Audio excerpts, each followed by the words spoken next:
Hey everyone, What If Fan here, bringing you another exciting part of What If Karmic Gacha system in Modern Family World. You can find the fanfic title and the original author's name on my Patreon page. Make sure to check it out and show them some love.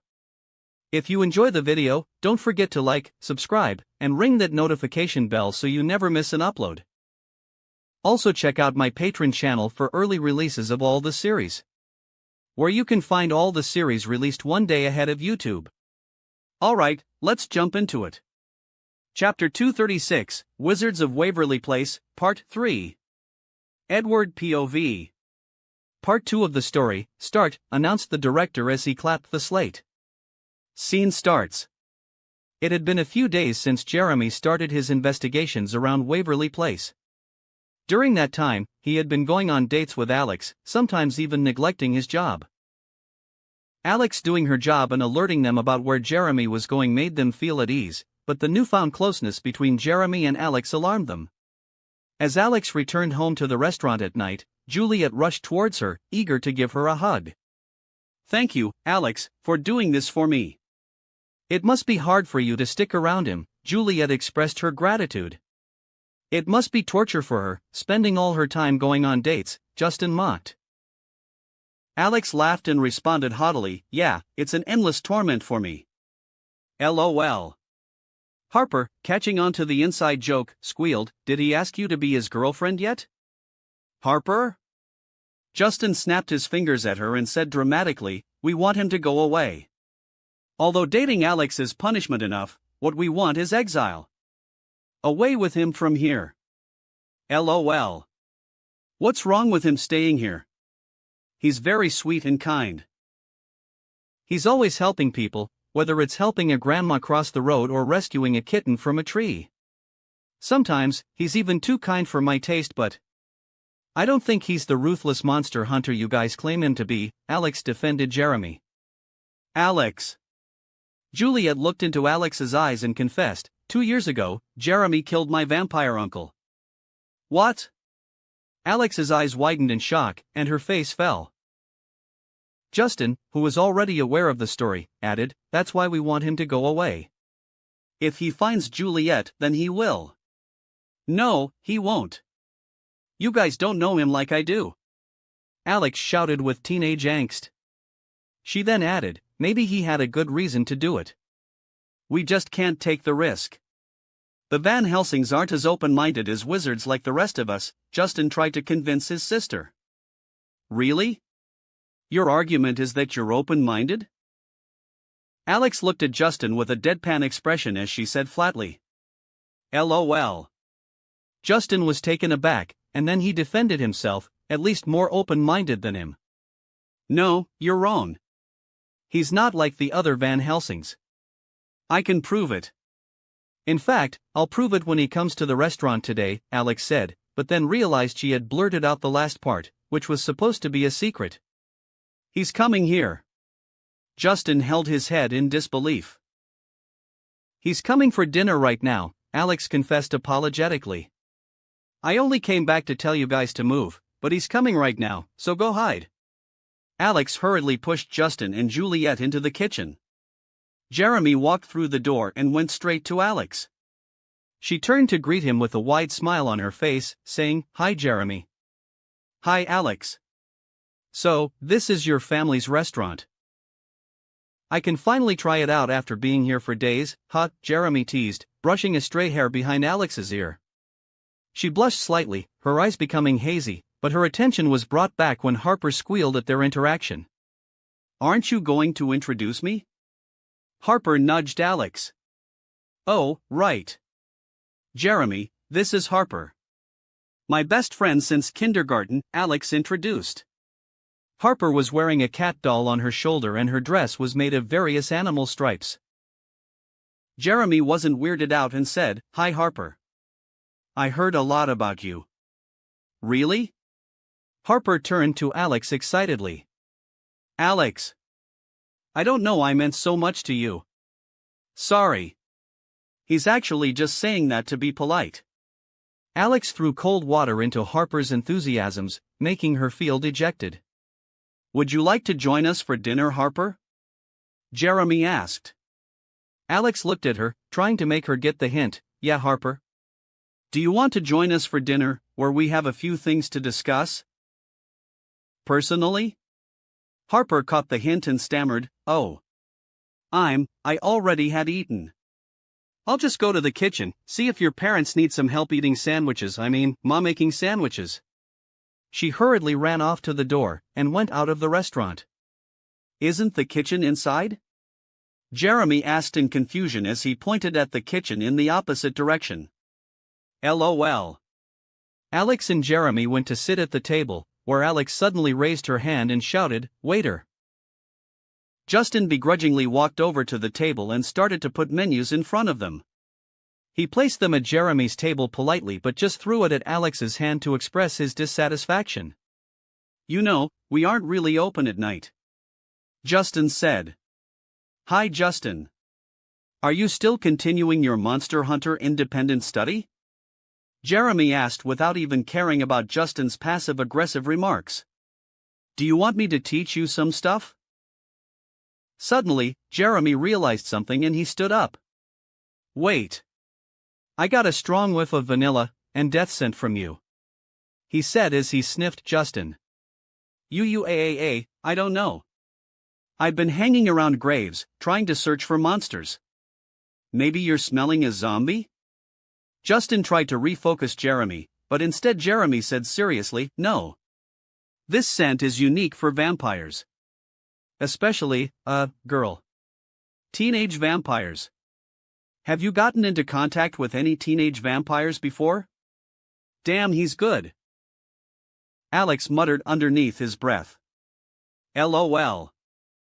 No, not that I know of. Justin said, trying to brush off the matter. Are you sure? The smell is quite strong. It's as if you had just run into them just a few seconds ago. Jeremy asked again. The smell is especially strong in your face region. Justin's voice cracked as he replied, no. I'm sure. I haven't been in contact with any girl vampires. And definitely not having a relationship with them. Nor did I just do an Eskimo kiss with them a few minutes ago in the kitchen. That's an odd detail to add. Jeremy said while narrowing his eyes at Justin. Justin's hand became clammy, and he started hyperventilating. But the intense situation suddenly cleared up as Jeremy said, so anyway. I want a turkey sandwich. Extra ketchup. LOL. I want a bologna sandwich. Alex said casually with a sly laugh. Justin looked at Alex and Jeremy with disbelief, let out a burst of mirth before rushing back to the kitchen. Your order will come right out. As he entered the kitchen, he grabbed Juliet and said, you need to leave right now. He's on to you. How? I can't even turn into a bat and fly out of here. I'm trapped. Juliet said aggrievedly. Scene ends. Cut. Excellent work everyone. The director announced. We shall take a 15-minute rest before we continue. He then rushed to the toilet, letting out farts along the way as he did. What's with him? I asked Selena. Sometimes he has problems with his stomach. Selena replied. More accurately, anal fissures. Henry whispered with a chuckle. TMI TMI. Jennifer closed her ears as she shuddered in horror. Jake joined us and asked me, hey, do you ever watch the show? I did. It was the one episode where Selena dated that Ginkies guy. I replied while drinking some water. I also watched the ones with the silent movie theme. I love that one. Jinkies? Which guy is that? Jake asked with confusion. Even Selena was confused. Did Deke ever say that before? Henry replied, I don't think he did. Deke was his kinda weird best friend in the show. He was overly positive, and supported Justin in everything he wanted to do. Did you mean, the guy who said curses? Jennifer chimed while mimicking the old comedic way of saying the exclamation. Ah. Right. That one. That episode was hard to watch. I grinned teasingly at Selena. She blushed and said, "Shut up." It was hard for me to shoot that episode too. I laughed out loud with David, Henry and Jake. Jake asked right after, "Are you coming here again?" "I don't have any scenes with you, so I can't brag about it to anyone." The scriptwriter's ear perked up after she heard that. I replied ambiguously, "I don't know yet. If I have the time, then maybe." That's what all the popular ones always said. Jake replied poutingly. I laughed and replied, "Well, we kinda need to say that. Or else someone listening into the conversation will get some ideas." The scriptwriter flinched before she acted like everything was normal and walked further away from us. Besides, he doesn't really need the money, being the guy with the most number of albums sold at all times. Selena teased while making money gestures with her fingers. Not the first, but I'm in the top 5. I played along. Selena giggled and teased again, "Oh, look at you trying to be humble." I am humble. Not only that, kind, sweet, caring, and a bit of an ass too. I shot her a teasing smile, which made her flinch and get embarrassed. She glared at Henry with contempt before changing the subject. "I heard you have a party this Halloween?" she asked.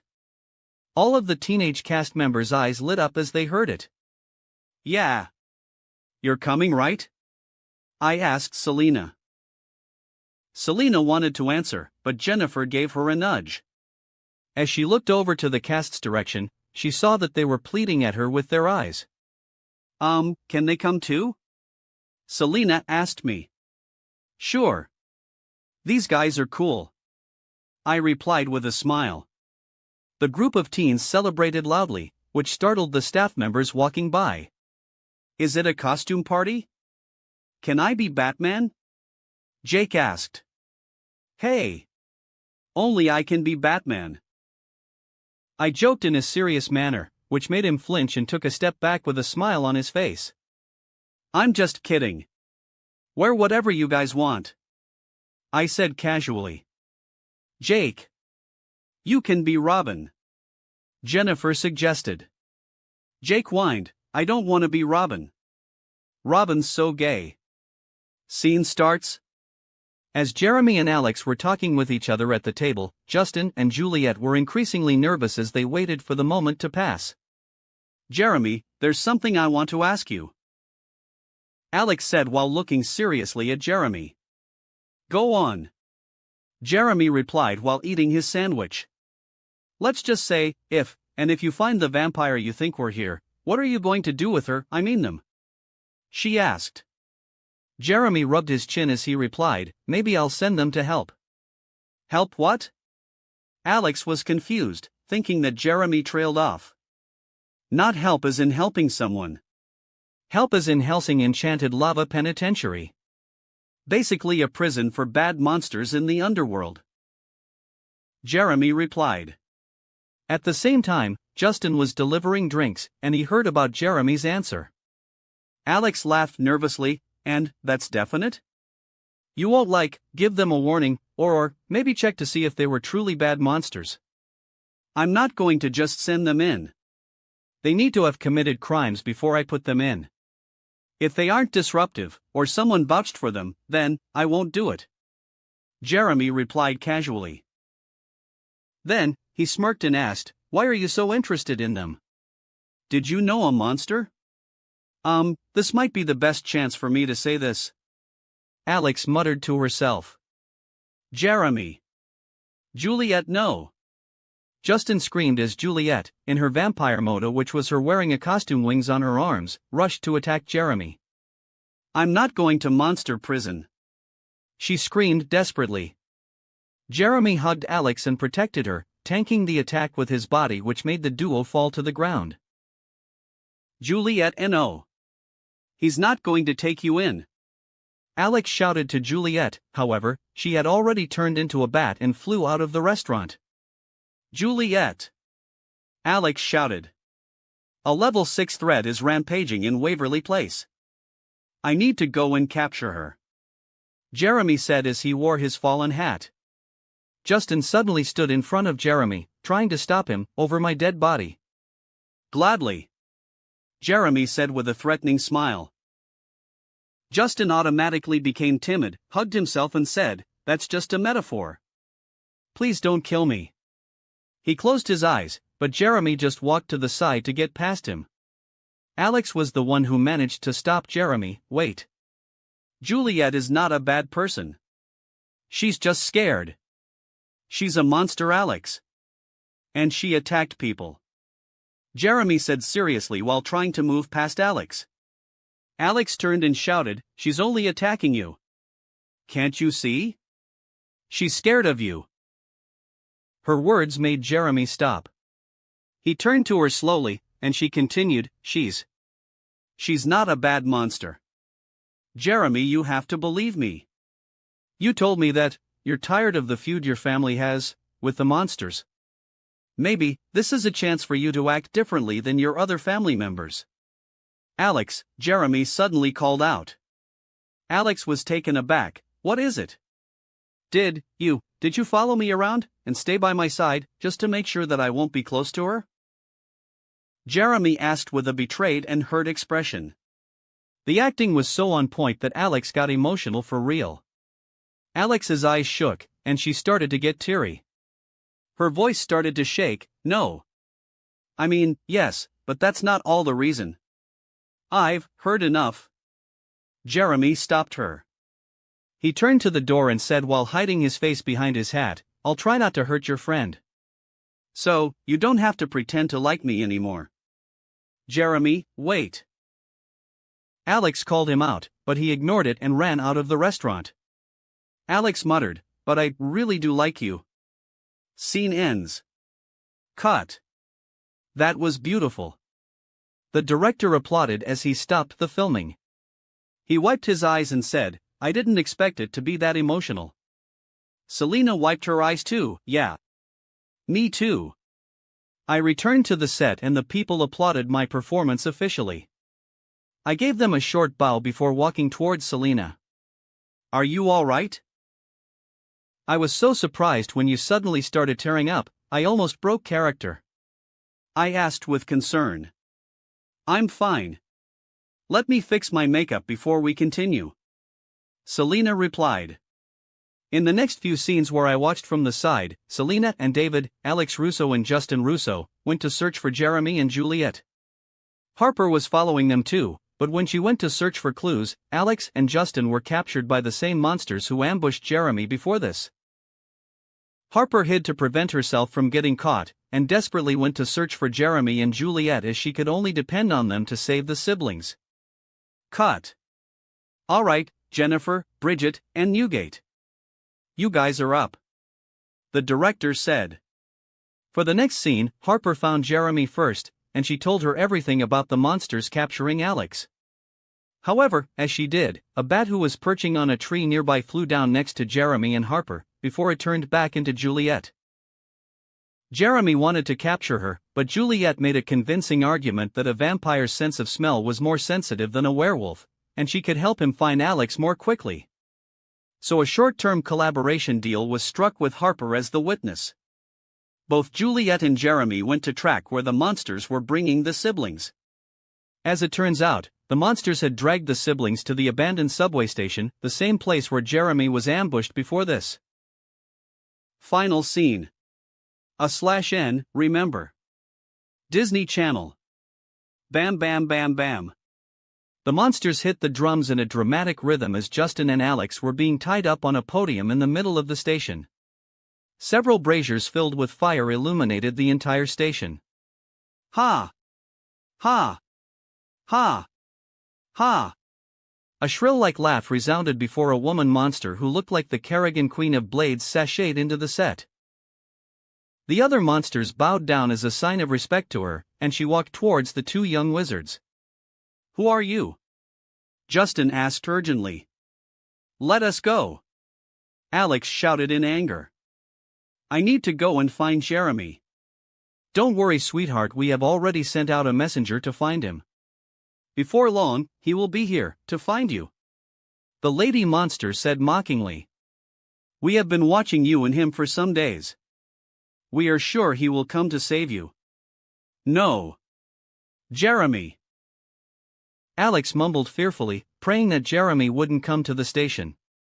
The monster lady walked dramatically and started monologuing, giving her best performance in front of the two wizards. And when that happens, I, Karilla, the mother of monster, will eliminate the Van Helsing bloodline completely from the world, and take over the monster prison in the underworld lava realm. She opened her arms wide, and told it to the sky. She turned to the two wizards and said dramatically, with thousands of monsters in our army, all who are being suffocated in the prison, we will take over this entire human city and turn it into a monster city. Ha! Ha! Ha! You won't succeed. The Monster Hunter Department will stop you, Justin said challengingly. TSK, TSK, TSK. Do you think that the simplistic, clumsy, scampering bouffons could stop us? The only real threat we ever faced is the Van Helsing family. And we want them gone. The lady snarled at Justin while grabbing his chin with her long, clawy fingers. At this time, Jeremy and Juliet finally arrived at the station. Instead of being escorted by the monsters, they managed to sneak into the station undetected, all thanks to Juliet's vampire ability.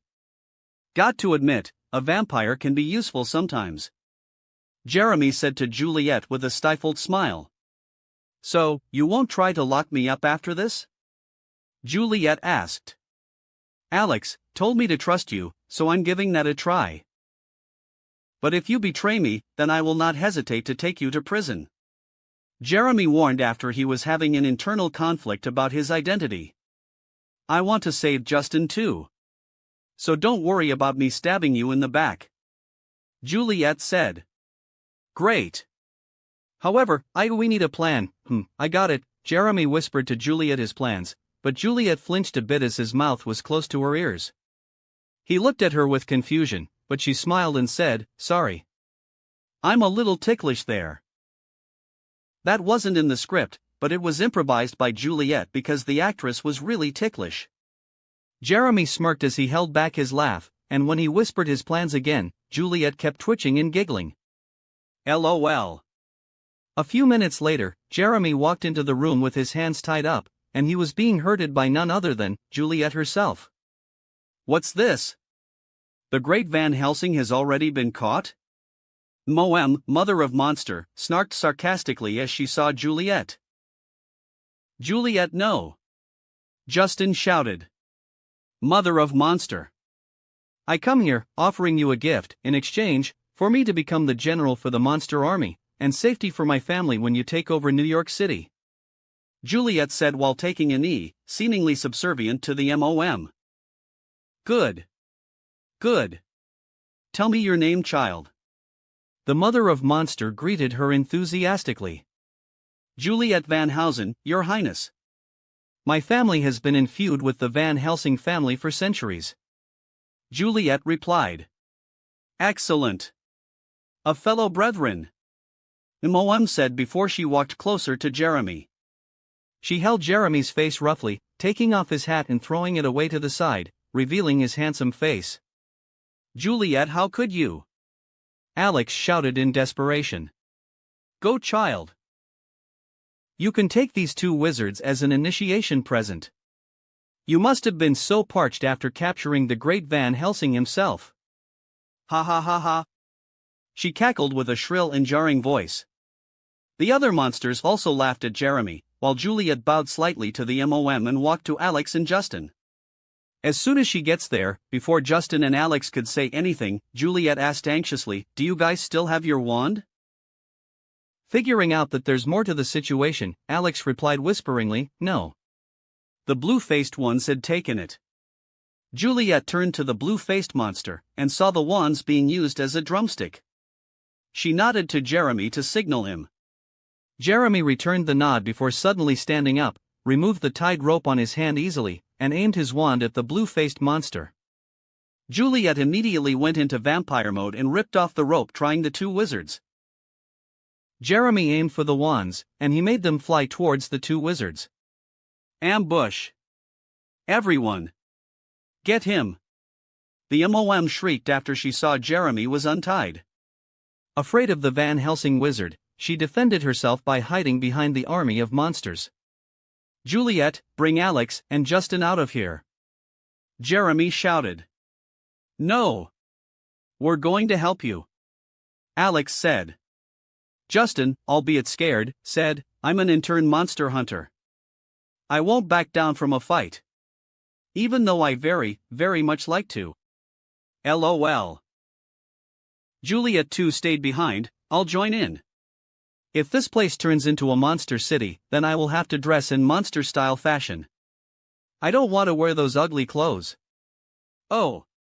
And I want to stay with Justin too. LOL. Then, the plan is to catch the leader. They all will scatter if we can catch her," Jeremy yelled before the monster started swarming him. The fight started abruptly. Justin and Juliet teamed up together, taking down monsters one by one as they made their way to the MOM. Jeremy had to struggle to get away from the monsters, but he was soon captured. However, Alex saw this and shouted, "Jeremy!" She shot off some magic to the monsters to change Jeremy's and the monsters on his left-hand side position, making the monster on the left and the right grab each other instead. Troublemaker, unicorn that can sing, transfer these monsters to the prison of Van Helsing, Jeremy chanted before he shot off the magic to the two monsters. Both of them disappeared as they were transported into the lava prison. "Alex! Are you all right? Are you hurt?" Jeremy asked Alex affectionately as she rushed towards him. He scanned her entire body while he dusted her off, checking for wounds or bruises. "Don't worry about me. I told you that monsters consider me as their kind. Before the woman came, we were playing snake and ladders," Alex replied jokingly. "LOL. She's really not joking," Justin exclaimed from behind. "LOL. Are you guys going to stand there and flirt, or will you get into battle?" Justin shouted in frustration. "Sorry. I'm still trying to process the idea that someone has my back when I'm fighting," Jeremy said before he took a deep breath. "LOL. Let's go." Jeremy and Alex rushed to the front line. And before long, they managed to capture the MOM. The blue-faced leader pointed at Jeremy putting ropes on the MOM and yelped, "He caught her. Retreat!" The monsters scampered quickly, and the audience applauded. Alex stood beside Jeremy in a triumphant manner, while the MOM cursed her fate. After that, they returned to the Waverly Place restaurant with the MOM in tow. "Maybe, this time, I won't send her to the family prison," Jeremy said suddenly before he called, "Justin. Can you get the Monster Hunter department to take her in?" Justin's eyes darted in confusion. "Wait. You're serious?" Jeremy replied using a soft tone, "I am. I'm tired of fighting alone. Maybe in the future, the Van Helsing family can join the Monster Hunter department and collaborate with them together." Justin smiled excitedly and said, "All right. I'm sure catching the mother of monster will get me extra credit in my independent studies. Before that, I still need to settle the matter with Juliet," Jeremy said. Juliet was alarmed and she said, "I don't want to go to jail." "Don't worry. Instead of that, I think of helping the monsters that wanted to live peacefully in the human world," Jeremy said. "With the conditions that they won't harm the humans." "Will Juliet be safe from the monster hunters from now on?" Justin asked hopefully. "I will try. And Juliet, I'm very sorry for killing your uncle," Jeremy said as he bowed slightly. Juliet was a bit emotional and she asked, "Why did you need to kill him?" Jeremy sighed and said, "This will seem like an excuse from me, but your uncle was drunk and decided to terrorize a village. He wanted to drain them, but not of their water supply. So, I had to put a stop on him." Juliet's emotional state suddenly changed and she said casually, "Oh. That's why.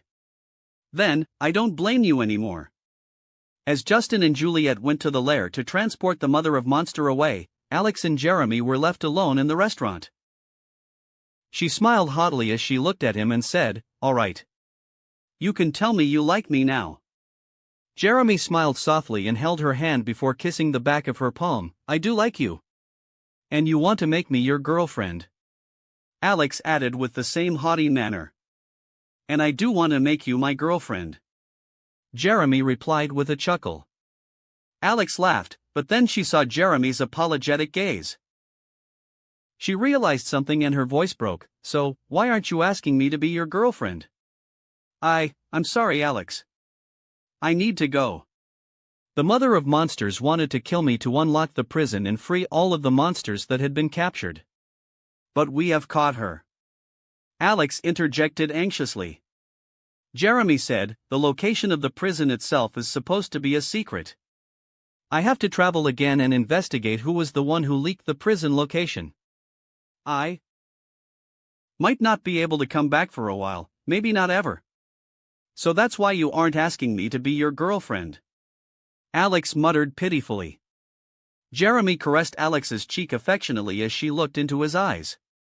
Then, he leaned in, and they kissed each other. Goodbye, Alex. I hope to see you again. Jeremy said. Thank you for teaching me how to trust other people, and to put aside my prejudice against the monsters. I have been living in a dark place, but you have become the light that has pulled me out of it. For that, you will always be in my heart. Jeremy said as he placed Alex's hand on his chest. Goodbye, Jeremy Van Helsing. I won't forget you. Alex said after collecting herself. They shared an innocent kiss again before Jeremy left through the magical portal in the lair. The scene changed into a sight of Alex sitting alone in the lair the next morning, where her mother rushed worriedly towards her after waking up. Alex. Justin told me everything. What's wrong, honey? Why have you stayed up all night staring at the portal? I don't know. I just want him to come back. Alex said before she broke down and cried into her mother's arm. Scene ends. Cut. It's a wrap. The director said. I shook my head in disbelief after watching the final scene, and said, wow, now if I don't come back, I'll be the bad guy, huh? Celine stuck her tongue towards me after hearing my comment. Who asked you to make the script that way? I didn't even interfere in the script making. I just said to the writer I want to play a cool and impactful character. That's all. I shrugged and shook my head dismissively. Selena was surprised, and she laughed soon after. You got trapped. She mocked. The producers of the show suddenly approached me. The fat Jewish man shook my hand excitedly and said, Edward Newgate. We didn't think that the episode would be so much fun. In fact, we think that it's so great, we're going to be releasing your entire appearance on Halloween. All 3 episodes will premiere at the same time. The director rubbed his sore forehead and said, that will mean, the show is going to run the same episode over and over again for a month and a half. It's fine. The benefits outweigh the disadvantages for this one. The producer said. I narrowed my eyes at him slightly before making a kind face. It is a correct decision to capitalize on my fame right now. But, what are you going to do with the ending? You know the audience will want me to return. I think we should talk about that in private. The producers said. I laughed derisively and agreed. Of course. We will talk about it. However, in the discussion, he was completely thrown off by my demands, and he had to contact his superiors to get the confirmation. Maybe he initially thought that he could guilt-trip me into becoming a recurring character, but he greatly misjudged his opponent. Ed. Do you want to come hang out with us after this? Selena invited me. I shook my head and replied, unfortunately I can't. I have to go back home. I have a meeting with Harvey and other executives after this. Oh. That's a pity. Next time then. Wait, I don't mean next time you come here. I just mean, when you have free time. Selena stammered. As she knew about the situation, she didn't want to accidentally pressure me into anything. I smiled and then slipped my hand into my pocket. Hey, I got something for you. Selena's heart fluttered and she said, a gift? WHY? I'm Taylor's best friend. We can't. I knocked her in the head with the small medicinal bottle I took out from my pocket. Ouch! She exclaimed in pain. That's for getting on my nerves. Here. Take this. This will help you with your condition, I said as I gave her the bottle of handmade medicinal pills. In the 10 recipes I've gotten, one of them would help Selena in her autoimmune disease. However, she had to take them for over 3 years before she could finally be healthy. My lupus? Were you worrying about me? She asked while batting her eyes teasingly at me. I scoffed and said, take it and go away. Don't play around if you aren't even going to give me a chance. She broke into a wide grin and said, thanks Ed. I really appreciate it. She then leaned in and kissed me on the cheek to express her gratitude. I smiled softly before driving back home and reporting the producer's scheme to Harvey. She promised me with an evil smile that they would pay the price. That night, Selena suddenly asked me to turn on the TV. The promotional video for the premiere was already showing, and people online were excitedly talking about it. I really didn't expect that my first show will be a Disney show. I laughed at myself as I watched the promotional video. Chapter 237, Halloween 1. Edward POV. Saturday. One day before Halloween. I had a football match early in the morning, in which I acted as an assistant coach instead of playing. The reason I couldn't do that was because the agents thought it was too risky for me to stay in the field. Beep beep beep. The sound of a large Buy More supermarket truck reversing caught our attention as it backed down in front of my new house by the cliff. Standing beside me were Pepper and Randall, watching as the back door of the truck swung open. Suddenly, the driver tilted the truck's back, causing boxes of candies to tumble out. Stop! Don't do that, shouted one of the agents, alarmed.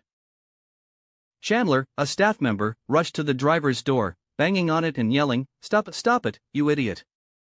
Startled, the Latino driver immediately halted the drop-off and apologized, saying, sorry, cousin. It was a habit. Chandler turned to me and shouted, sorry, boss. I'll make sure to clean it up. Don't worry about it. I kind of like the sight of candy hills in my front yard, I replied with a grin, turning to Pepper and shouting while breaking into a run, cannonball. But before I could jump into the candy mountain, Pepper grabbed me by the collar, treating me like a misbehaving kitten despite being shorter than me. He said, no, you won't. Do you want paper cuts all over your body? An agent walked by and grunted, adding, besides, you can't approach it yet. We need to inspect the packages for explosives, poisons, traps, razors, you know what I mean. I let out a sigh and remarked, these excessive security measures aren't really necessary, right? Agent Smith, who had male pattern baldness, replied, it's better to be safe than sorry. Until you sign the agreement with the government of the United States, we can't leave you alone. I exclaimed annoyingly. Tell me, Agent, how many of the teenage assets you protected before didn't become rebellious when they were locked up and tried to break out? You already worsened my mood this morning. Are you sure you still want to act like that? Understanding my frustration, Agent Smith replied with a heavy sigh, we will make sure that doesn't happen, again. Randall, make sure to include a trip to the dentist for Ed after this, Pepper whispered to Randall. I heard that. I rolled my eyes, looking at the duo. After some negotiations, the agents agreed to let me take pictures, pretending to play among the candy hill as if they were fallen leaves during autumn. I shared the photos on social media, expressing my gratitude to everyone who had sent me the gift. In addition to the pictures, I recorded personal thank you videos using emails for all of them. I sent them merchandise such as limited edition posters, t-shirts, and more as a token of appreciation. Suddenly, amidst the excitement, a voice screamed, I turned to see a 10-year-old boy named Luke Dunphy running and cannonballing into the pile of candies. Luke!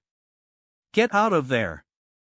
Claire shouted in frustration, looking apologetically and embarrassedly at the agents and staff members. She quickly grabbed Luke by the feet and dragged him out of the candy pile. No! This is my dream come true. It's a candy hill. I want to live here.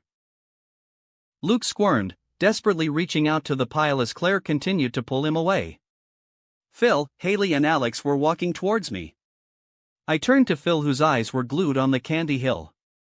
You want to jump in on that too, huh? I said knowingly. Phil replied with a whisper, I'll do that when there's no one around. The Dunphys, the Pritchetts, and the Tucker-Pritchett family gathered at my house to help decorate. Jay, my dad, and Phil were by the pool, grilling some meat. As I opened a box labeled Scary Stuff, I was disappointed to find plastic bats and fake spiders inside. Taking a bite of my giant Toblerone, I felt a furry animal brushing against my legs. Meow. Vader, the cat, playfully swatted at the fake spider, following me as I unpacked the decorations. I used a rope to capture her attention, and she eagerly tried to catch it. I want to do that too, Alex said, using proper cat toys in an attempt to attract Vader. Come on, Vady. Run towards this. Let me play with you. Vader smugly ignored Alex, opting to play with the old rope I had been using. Ugh. Why was I born with cat allergies? Alex grumbled about her allergies, unable to fully interact with the cat. She wanted to grab and sniff Vader, but her nose became red just by getting near her. Just then, Mitchell, Haley, and Cameron entered the living room, each carrying boxes. Who has the cobwebs? Cam asked gleefully. I can swing by Costco and pick some up. There's a giant one only 3 miles away from here. Haley replied, we know.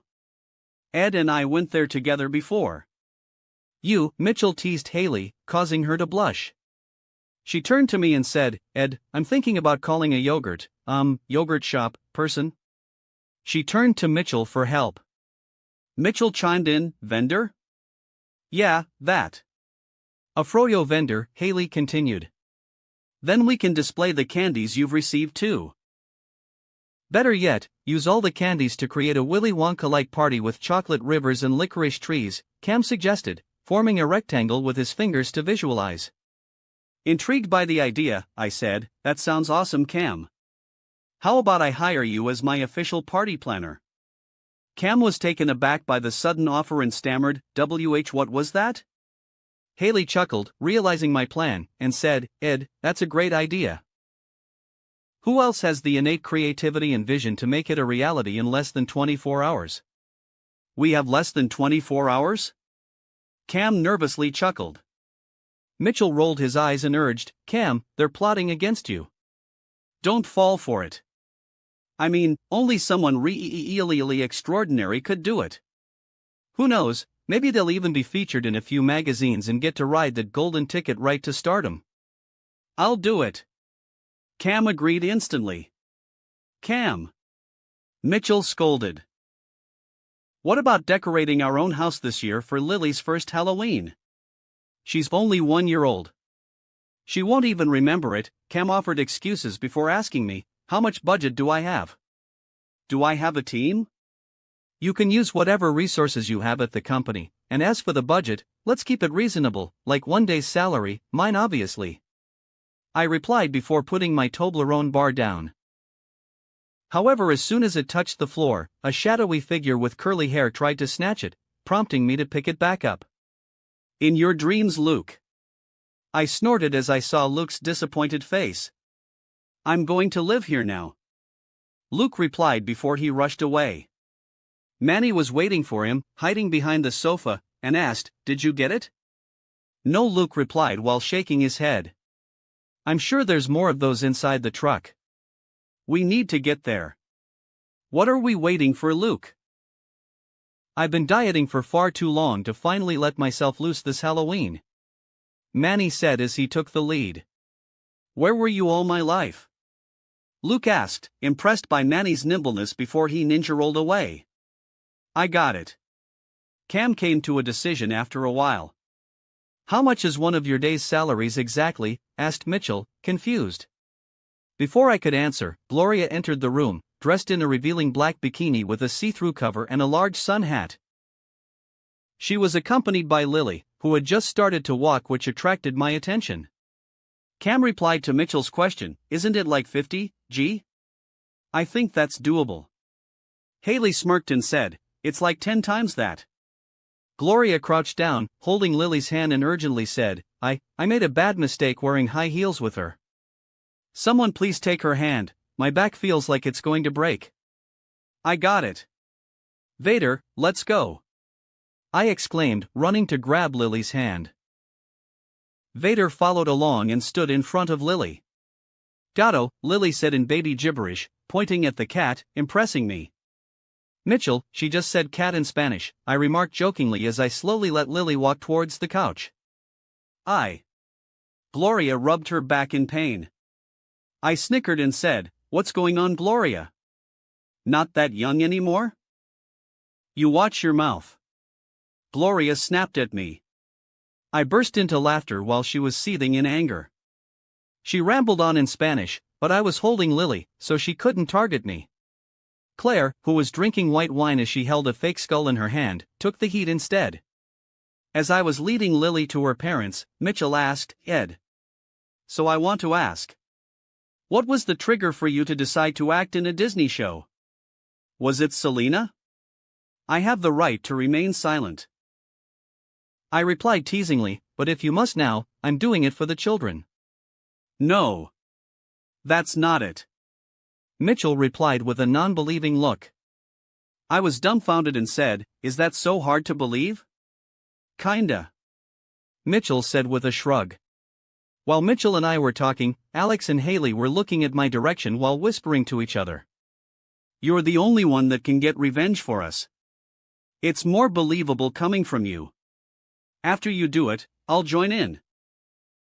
Alex said, trying to convince Haley. Haley looked unsure and said nervously, but isn't that too much? What if this made him, not look at me as a girlfriend, material, anymore? I know him.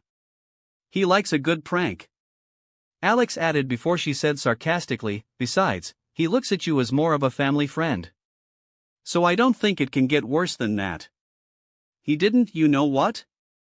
You're right. Mom and him, they terrorized us with their pranks. Yeah. Alex shouted encouragingly. We need to teach them a lesson. Haley said with a determined look before she glared in my direction. I caught her looks and realized inwardly that the afternoon would get much more interesting. As Cam had taken over the decorating committee, we all stopped what we were initially doing and went to the pool to relax, leaving the new party planner alone in the house to do his job. I held Vader in one hand, and Lily in the other. Both of them were snuggling into me, as if they were competing for my affection. Claire walked towards me and asked, Hey, Ed, how are you doing? Do you want me to take Lily? If you can pry her off, then she's yours. I replied. Claire laughed and said, Never mind then. Okay, I want to ask you about the new deal. Jay overheard it and asked, What new deal? Ed, you're starting something new? It's confidential, it's a matter of national security, so I'm not supposed to tell you. However, I, for one, am not a stickler for the rules. I replied before I told them the overview of the communication projects. You have a lot of fans in my company. Jay said after a while. It's like you're the only thing in their mind. Even the clients who come by talked about you. Are most of them pretty girls? I asked. Jay was alarmed and he looked over to see where Gloria was. Don't ask me questions like that. You trying to get me killed? I laughed and then asked, No, I didn't mean it like that. What I was saying was that they flirted with you and tried to get you to open up more while subtly asking you what your relationship with me was and trying to see if they could get you to let them meet me, sometimes even promising benefits to you. Most of them. How did you know that? Jay asked with disbelief. Claire then said, Hey, I met a lot of people like that too. Usually when I was going for coffee or after I finished yoga or during yoga. Let me guess, all of them were young, incredibly gorgeous, and had the perfect body shape. I added it again. Ed, what is going on exactly? Jay asked with concern. Yeah. Most of them were spies. I replied with a smirk. Both of them were shocked. Claire even stood up from her seat. Say that again? Jay asked, feeling dumbfounded, and didn't believe he heard the sentence correctly. It's no big deal. They just want to get close to you, to get to me. I said. Oh my God, that is a huge deal. Claire replied worriedly. Bigger than whatever your teenage daughter is concocting right now? I said teasingly as I saw Haley and Alex walking together towards me. Ed, I need to tell you something. Haley asked with a worried expression. However, I could tell that she was acting. What's going on, dear? You can say it in front of us. Claire asked. Her controlling mother trait was activated, and that was what Haley wanted. Mom, I really need to talk alone with Ed. Haley said. It's about what we did last week. What we did last week? I was confused. Sweetie, you can just say it here. Whatever it is, just know that we're here for you, Claire said sweetly while hiding her inner craziness. Haley smirked subtly, but I caught it. She then pretended to be this wronged woman and said timidly, Ed, I just found out I'm pregnant. And it's your child. What? Claire shouted loudly, making everyone turn towards us. Edward. Claire looked at me with disbelief and contempt. Alex joined in, but she kept smirking even when she tried to be serious that she had to hide her mouth with her hand. Ed, you need to take responsibility for this. I chuckled a bit before I acted like I was in shock. I placed Lily's down on Jay's lap before walking towards the duo. I held Haley's hands and looked at her affectionately. Oh my God. Really? I can't believe it. I'm going to be a father. The only logical thing for me to do right now is to quit school and focus on my company so that I can be the sole provider. Now for the most important question, Haley Dunphy, will you marry? Alex chuckled before she realized something and widened her eyes. Alex's commentary. Wait a minute. Why is he proposing? He knows how the science works. Unless? Alex gasped and her face blushed.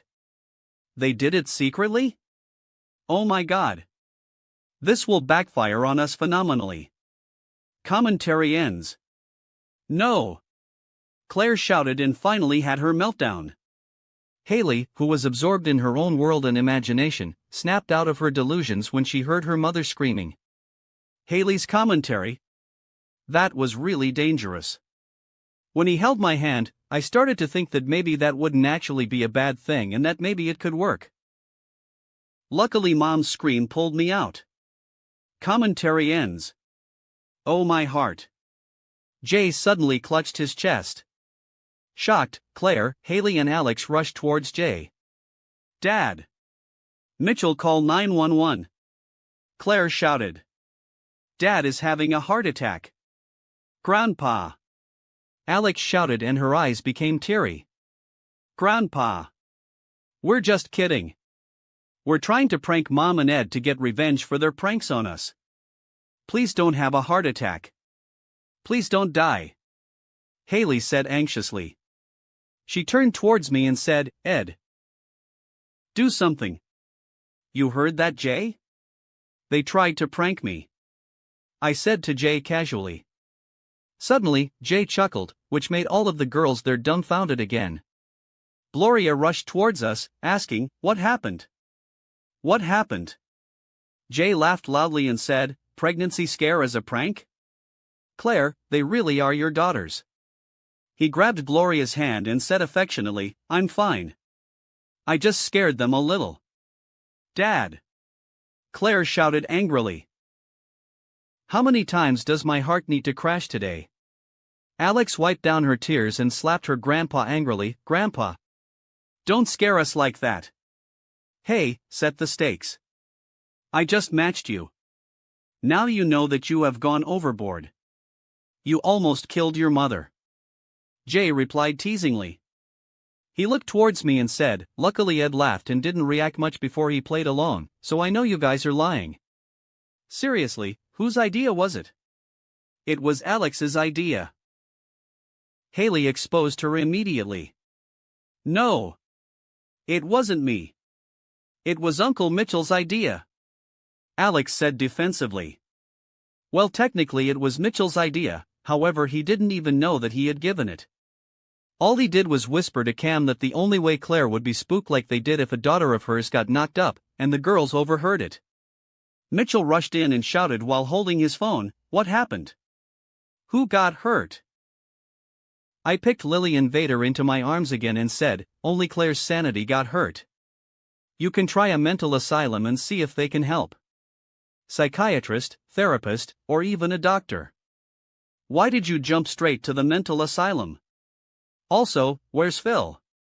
Claire said begrudgingly as she stormed off. "Right, where is Phil?" I asked in confusion. Then after searching for a while, Claire and I found Phil, Luke and Manny building a life inside the candy pile. "We're declaring this place the United States of Candyland. All foreigners need a passport to get in," Luke said as he guarded the front. "But it's my pile, and it's my place," I asked in confusion. "We already claimed it." "You snooze, you lose," Luke replied. "All right then. So I have no choice but to reclaim what is rightfully mine. I will be sending an official declaration of war during our lunch. The United States of Candyland better be ready for the consequences of their." "Stop that. No one's going to war." "Phil." Claire looked at Phil with disbelief before pulling the boys out of their nation. "Honey, the Prime Minister of Candyland has already spoken. As the head of the Department of Defense, I need to follow it. Now, unhand the president," Phil said stoically. Claire contorted her face in confusion and asked with a high-pitched voice, "What?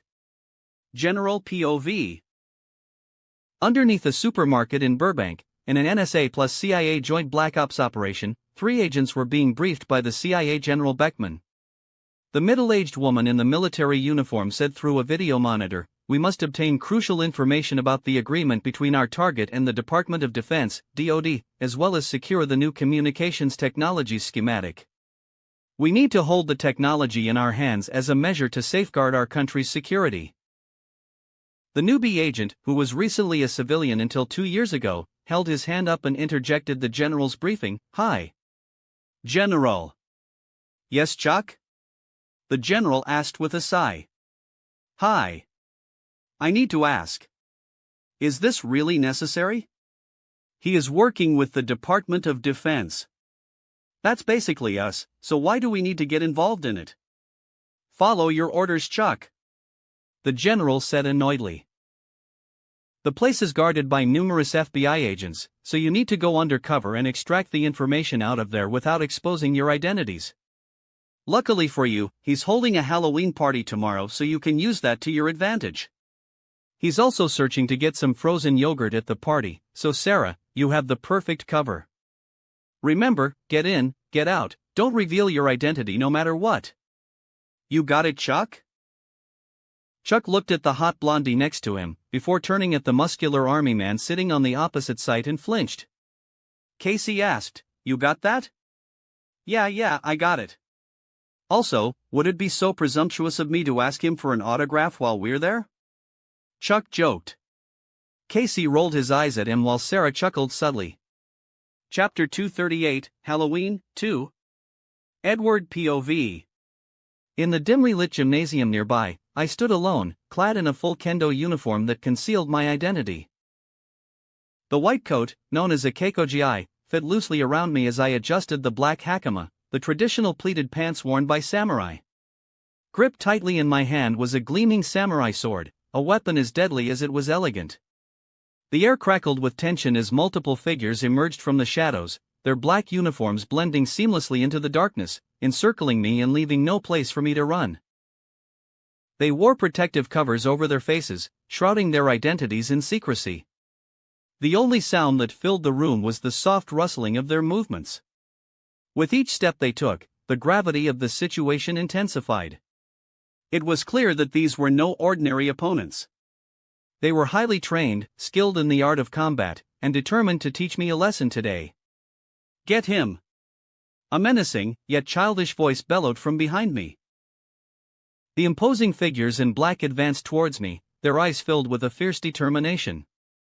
Their movements were precise, their stances exuded confidence, and their intent was crystal clear: to overpower me and prove their dominance. Hey! This wasn't the plan! I exclaimed, a mix of disbelief and laughter escaping my lips. In an unexpected twist, the adversaries charging towards me were not the formidable opponents I had anticipated. Instead, they were a group of pint-sized warriors, no older than 5 years old, brandishing their toy swords with fervor.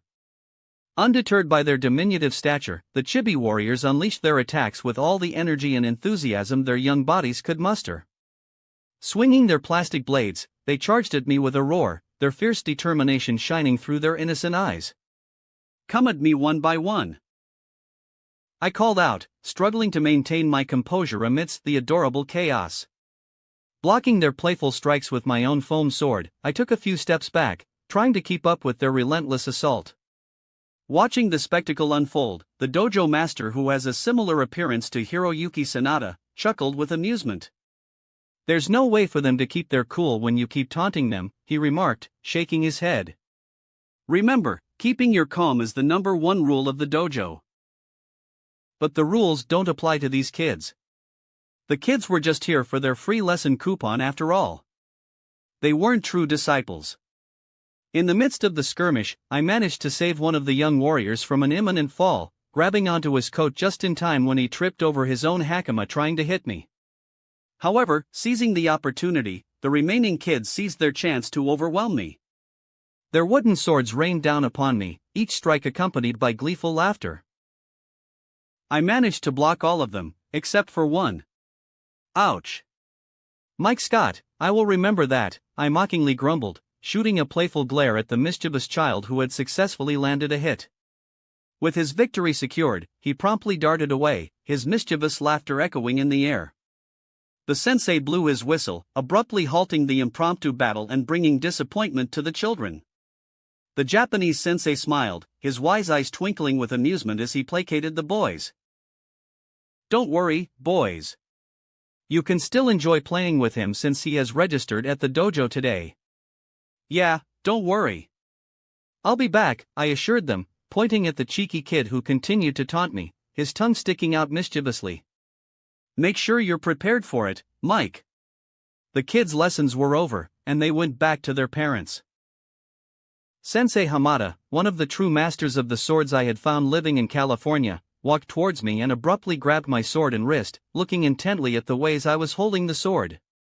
"Impressed," he said. "You have outstanding reflexes and hand-eye coordination." You said that you were a beginner before, but I can see it, you have been taught by someone. A master nonetheless. He released my hand and walked towards the swords rack before taking out 2 real swords. It's useless for me to teach you anything. What you need right now is a real-life experience. What better way to do that than to feel the blades on your skin yourselves? He threw me a sword, and the second I grabbed it from the air, he had drawn his own swords. Clang! Our swords clashed together after I blocked his first attack, a sideways swinging of the sword. He smiled in satisfaction as I did, and said, "Great job. But I'm going to up the ante now." Clang, clang, clang. The sounds of our clashes reverberated throughout the whole dojo. At the side of the room, Agent Smith ate a jelly donut as he watched the entire battle with his keen eyes. Standing next to him was another agent, a little chubby but also muscular, codenamed Cobbler. "Phew. That kid is scary," Agent Smith muttered. Gobbler saw that I was becoming more and more at ease with the sword, and even managed to attack the master of the sword a few times. He nodded in agreement. "He really is." Should we just kidnap him and make him a living weapon instead? We're going to be committing treason to the country if we do that. We're here to protect him under the direct order of the president. To kidnap the mission target is just like spitting directly into our president's face. Agent Smith replied casually. After an hour-long bout, I finally finished training with the master. I had several cuts on my arms, and a slash on my hakama, revealing a little bit of my leg skin. That was exhausting. I panted as I kneeled down on one knee while using the sword as a cane to keep supporting myself. Sensei Hamada said, "Nice first session. We will continue the training next week." I held my fingers up and wanted to reject it at first, but when I remembered how fast I had sublimated the swordplay knowledge I had from the gacha prize before, I hesitated and said, "I'll be here." "Oh, right. My daughter told me to give this to you today." Mr. Hamada smiled and took out a Snickers bar before throwing it to me. "Happy Halloween, Edward Newgate. I look forward to seeing you again." "Me too," I replied with a smile after catching the chocolate bar, ripping the wrapper with my teeth, and biting a huge chunk of it. The day I had eagerly anticipated had finally arrived. However, I still had to wait until dusk for the celebration to officially begin. In order to pass the time, I decided to attend my sword practice session earlier in the day. Unfortunately, the lesson concluded just before lunch, leaving me with approximately 6 hours to burn before the festivities. Returning home to occupy myself with work wasn't an option for two specific reasons. Firstly, both of my houses were currently unavailable to me. Cam had requested that I vacate the villa by the cliff, as he had planned a surprise theme party there. As the best wingman in the world, I graciously allowed my father and Frankie to set up decorations in my old house and enjoy their time together, making myself scarce. The second reason was that Phil had extended an invitation for me to join him and his family in the pumpkin carving tradition. They wanted me to experience this customary activity and had even encouraged Manny to participate as well. Parking my Audi in the garage, I made my way to Phil's house. Despite the presence of numerous fans and paparazzi surrounding the property, Agent Smith had diligently ensured that they remained at a distance of at least 100 meters from me. "Ed. Nice costume," someone shouted upon seeing me in my kendo attire, which I had forgotten to change. "Are you wearing a samurai costume?" inquired a young fan, a 13-year-old girl dressed as a squirrel. The paparazzis obsessively took my pictures, and it was spread all over the internet just a few short minutes later. "No, this is my actual uniform. I just returned from practice. By the way, aren't you feeling hot wearing that costume while the sun is directly overhead?" I playfully remarked. However, instead of responding, the girl squealed in excitement, realizing that I was addressing them. "Go home. Spend time with your family today. It's a holiday, and you should be with them," I casually suggested, prompting a disappointed reaction from them. "How about this? I'll give you all autographs or take selfies, and in return, you head back home?" They eagerly agreed to the conditions, and after half an hour of fulfilling their requests, I finally made my way to Phil's house after picking up Vader from inside the house. At the same time, I also changed into a plaid shirt, brown khaki pants, and also a brown loafer. With my hair slicked back, I put on my smartwatch to finish my ensemble. "Meow." Vader sat on my shoulder as we walked. I looked at her with disbelief and said, "You really are a lazy cat." "I should have named you Garfield." "Meow." Vader protested while hitting my shoulder softly. As I walked into the Dunphys' yard, I saw Phil and Luke running around with pumpkins while Alex admonished them, "Dad. Seriously. No running with scissors." "Ow, but." "No buts." Alex scolded Phil before taking the scissors from him. She finally saw me, but her attention went straight to Vader. "Ed. Vady. You're here." Alex greeted us cheerfully. Phil and Luke joined in. Phil muttered, "You're finally here. Luckily for you, we have just started. Oh, wait a minute, what are you?" Phil was confused when he saw my attire. Phil, who was wearing a similar plaid shirt, brown khaki pants, brown loafer, a smartwatch, and also had his hair slicked back, looked scrutinizingly at me. Alex held her breath and whispered, "Come on, Dad. You got this." Phil's eyes widened with realization, and he suddenly said, "You look." Alex grew excited, anticipating a recognition of the resemblance. But her excitement quickly turned to disappointment as Phil added, "You look handsome today, Ed. Nice outfits, by the way." Exclaiming in bewilderment, Alex interjected, "Ugh. Dad, he's your." "Shush, I interrupted her, placing a finger on her mouth. Startled, she looked at me, and I said, let him figure it out on his own. We'll see how long it'll take him. Also, gimme. Rolling her eyes, she begrudgingly took out $5 from her pocket and angrily handed them to me. Ed. Look, I carved my pumpkin into Alex, Luke said proudly, displaying his poorly carved glasses-wearing emoji pumpkin. I laughed and remarked, that's the spitting image of her. What? Alex exclaimed in anger. I know, right? Phil chimed in, causing Alex to turn baffled. She grunted, grabbed Vader, and stomped off to the house. Concerned, Phil called after her, honey, what about your allergies? I have my meds. It'll be fine, she shouted in response. Once Alex was gone, Phil turned to me and asked, so, Ed, which one of these will be the first scary pumpkin for you today? I'll take that big one, I said, pointing to a large pumpkin in Phil's collection. By the way, you're eating those, right? You're not going to throw them out later. Huh? WHY, I mean, WH what? Phil stammered, confused by my question. Luke answered for him, yeah, we do. It's pretty awesome. They usually stay in the backyard for a while, and then they start to smell, and then Dad will throw them out in the... Luke, stop talking, Phil interrupted, sensing something amiss in my gaze. I looked at him with disbelief and a hint of disgust. So, you bought the product of a farmer's effort for who knows how long, only to put them on display and then throw them out, I remarked. Ed, listen. I'm not the only one who does this, Phil defended himself. I scoffed and asked, Phil, do you know how many pumpkins were purchased during Halloween last year? It should be a lot, Phil replied, stammering.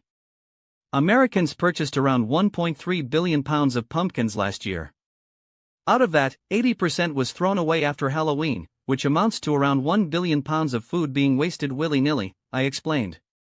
Do you know how many people 1 billion pounds of food can feed? I asked him with a hint of scolding. He lowered his head and said, I'm sorry. Don't apologize to me. Apologize to the pumpkins, I said admonishingly.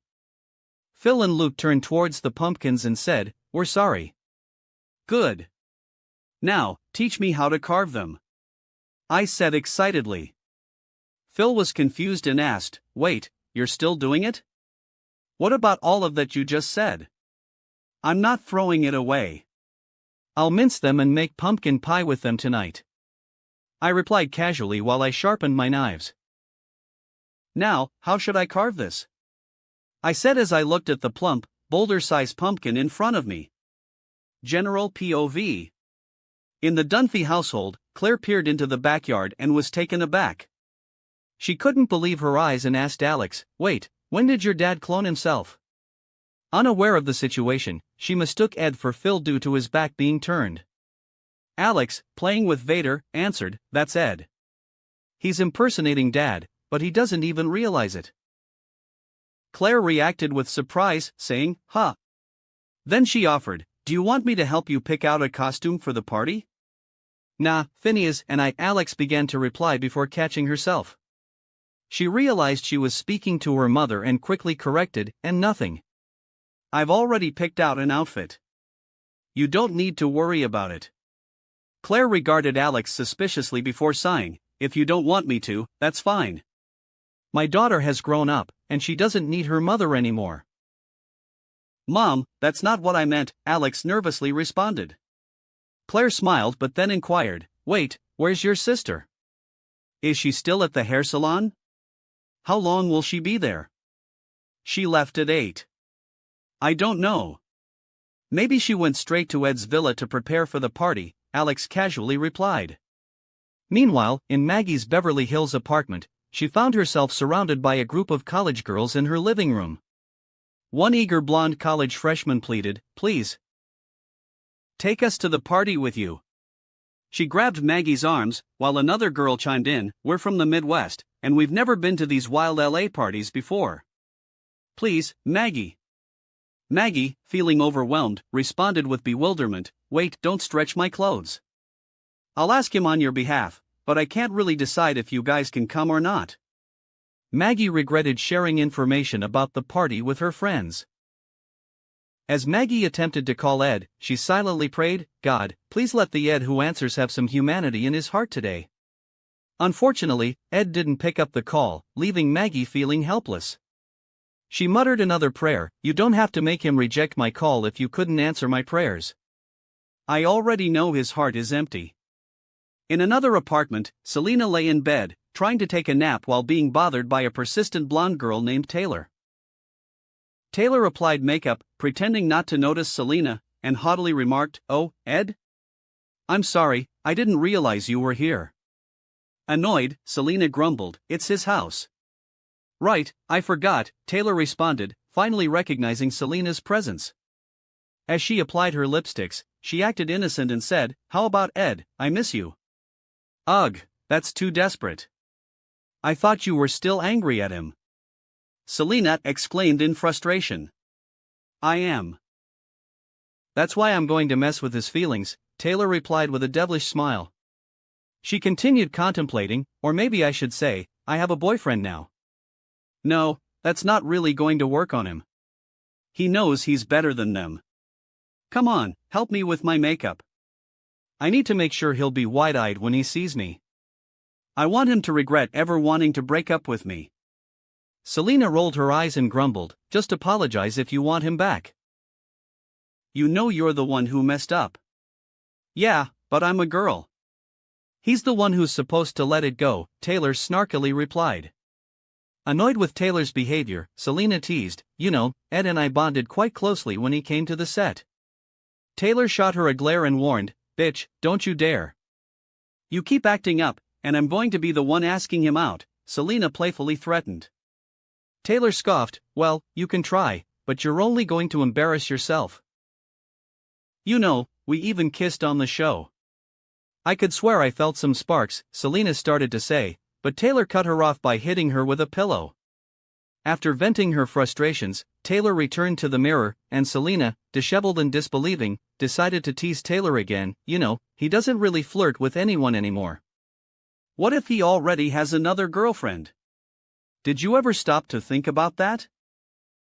Taken aback, Taylor stopped in shock and turned to Selena in anger, ready to retaliate. She ended up hitting Selena with a pillow once again. After finishing their makeup, Selena asked, "Do you really write a song about him?" "Kinda. I never expected Leo to be the one who helped me find the melody for it," Taylor replied, putting on an impression. Selena's jaw dropped, and she asked, "That old weed guy?" "Yeah, but I guess he really has some brain damage.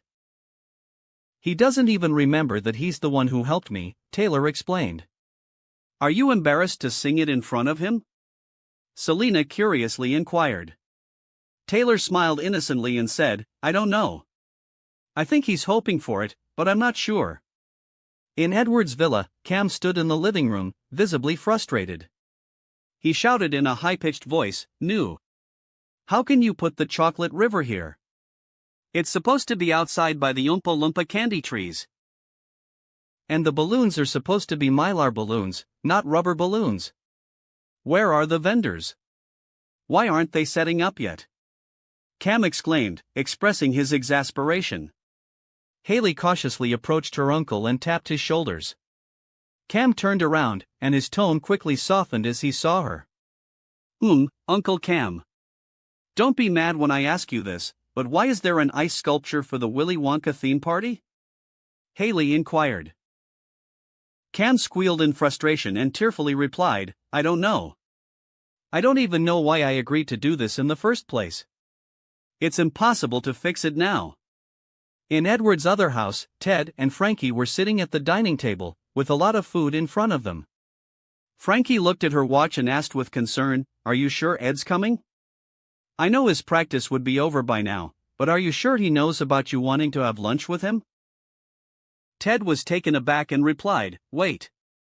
I forgot to tell him. I'll call him to see where he is right now." Ding dong. The doorbell interrupted Ted just as he was about to call Ed. He smiled and made his way to the front door, saying, "That must be Ed. See, I don't even have to tell him about it." Frankie chuckled and replied, "That's just pure luck. Next time, you should really inform him if you want to make plans. He's just like me, we usually plan ahead. Ted smiled and shot a glance at Frankie as he opened the door. However, to his confusion, he was met by a tall man with a nerdy haircut and another shorter man wearing glasses instead of his expected son. Who are you? Ted asked immediately, his guard going up. Hi, I'm Dr. Leonard Hofstadter. I am Edward's friend, no, acquaintance, Leonard said timidly, reaching out to shake Ted's hand. And this is Dr. Gabelhauser. We're here today as representatives of Caltech. Ted's confusion deepened as he shook Leonard's hand and nodded politely at Dr. Gabelhauser. Representatives of Caltech? What does this have to do with Ed? He asked, gesturing for them to come inside. Dr. Gabelhauser spoke with a pleasant, joking tone. Didn't you know about the papers your son has published? They've been the talk of the scientific community for days now. We thought we were already too late to recruit him, but I should have known that no one could get close to him without already being acquainted with him beforehand. Luckily, I brought Dr. Hofstadter here with me. Leonard smiled apologetically, but Dr. Gabelhauser hugged him by the shoulder and shook him to cheer him up. Oh, don't worry about it. You're doing the right thing. Frankie joined the conversation, walking toward the group. Mind explaining to us what you mean by recruiting him? Oh, right. It would be best if we take a seat before discussing it, Dr. Gabelhauser suggested. They all sat down in the living room, and Gabelhauser continued, I'll be curt with you. We believe that Edward has much more to learn at Caltech than he would by continuing his high school studies. Let's face it, high school is already useless for someone at his level.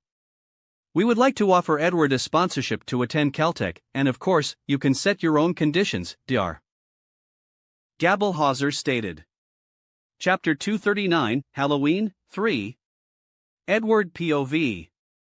I'm done, I exclaimed while wiping my non-existent sweat, having finished carving my pumpkin into the shape of a small cat. Phil looked amazed and said, Whoa. That looks just like your cat. Luke, excitedly, declared, I'm going to go get her so we can compare her to the pumpkin side by side. He quickly ran to the house and returned a few minutes later, dragging Alex and Vader along with him. Alex burst into laughter upon seeing my comical cat. We positioned Vader next to the pumpkin and took multiple pictures, even placing a small witch's hat on her head. Meow? Vader looked confused but obediently stayed by the carving as I continued snapping photos. However, my photo session was interrupted by a call from Maggie. What do you want? I asked immediately upon answering the call. Taken aback, Maggie stammered, Hi cutie, how are you doing?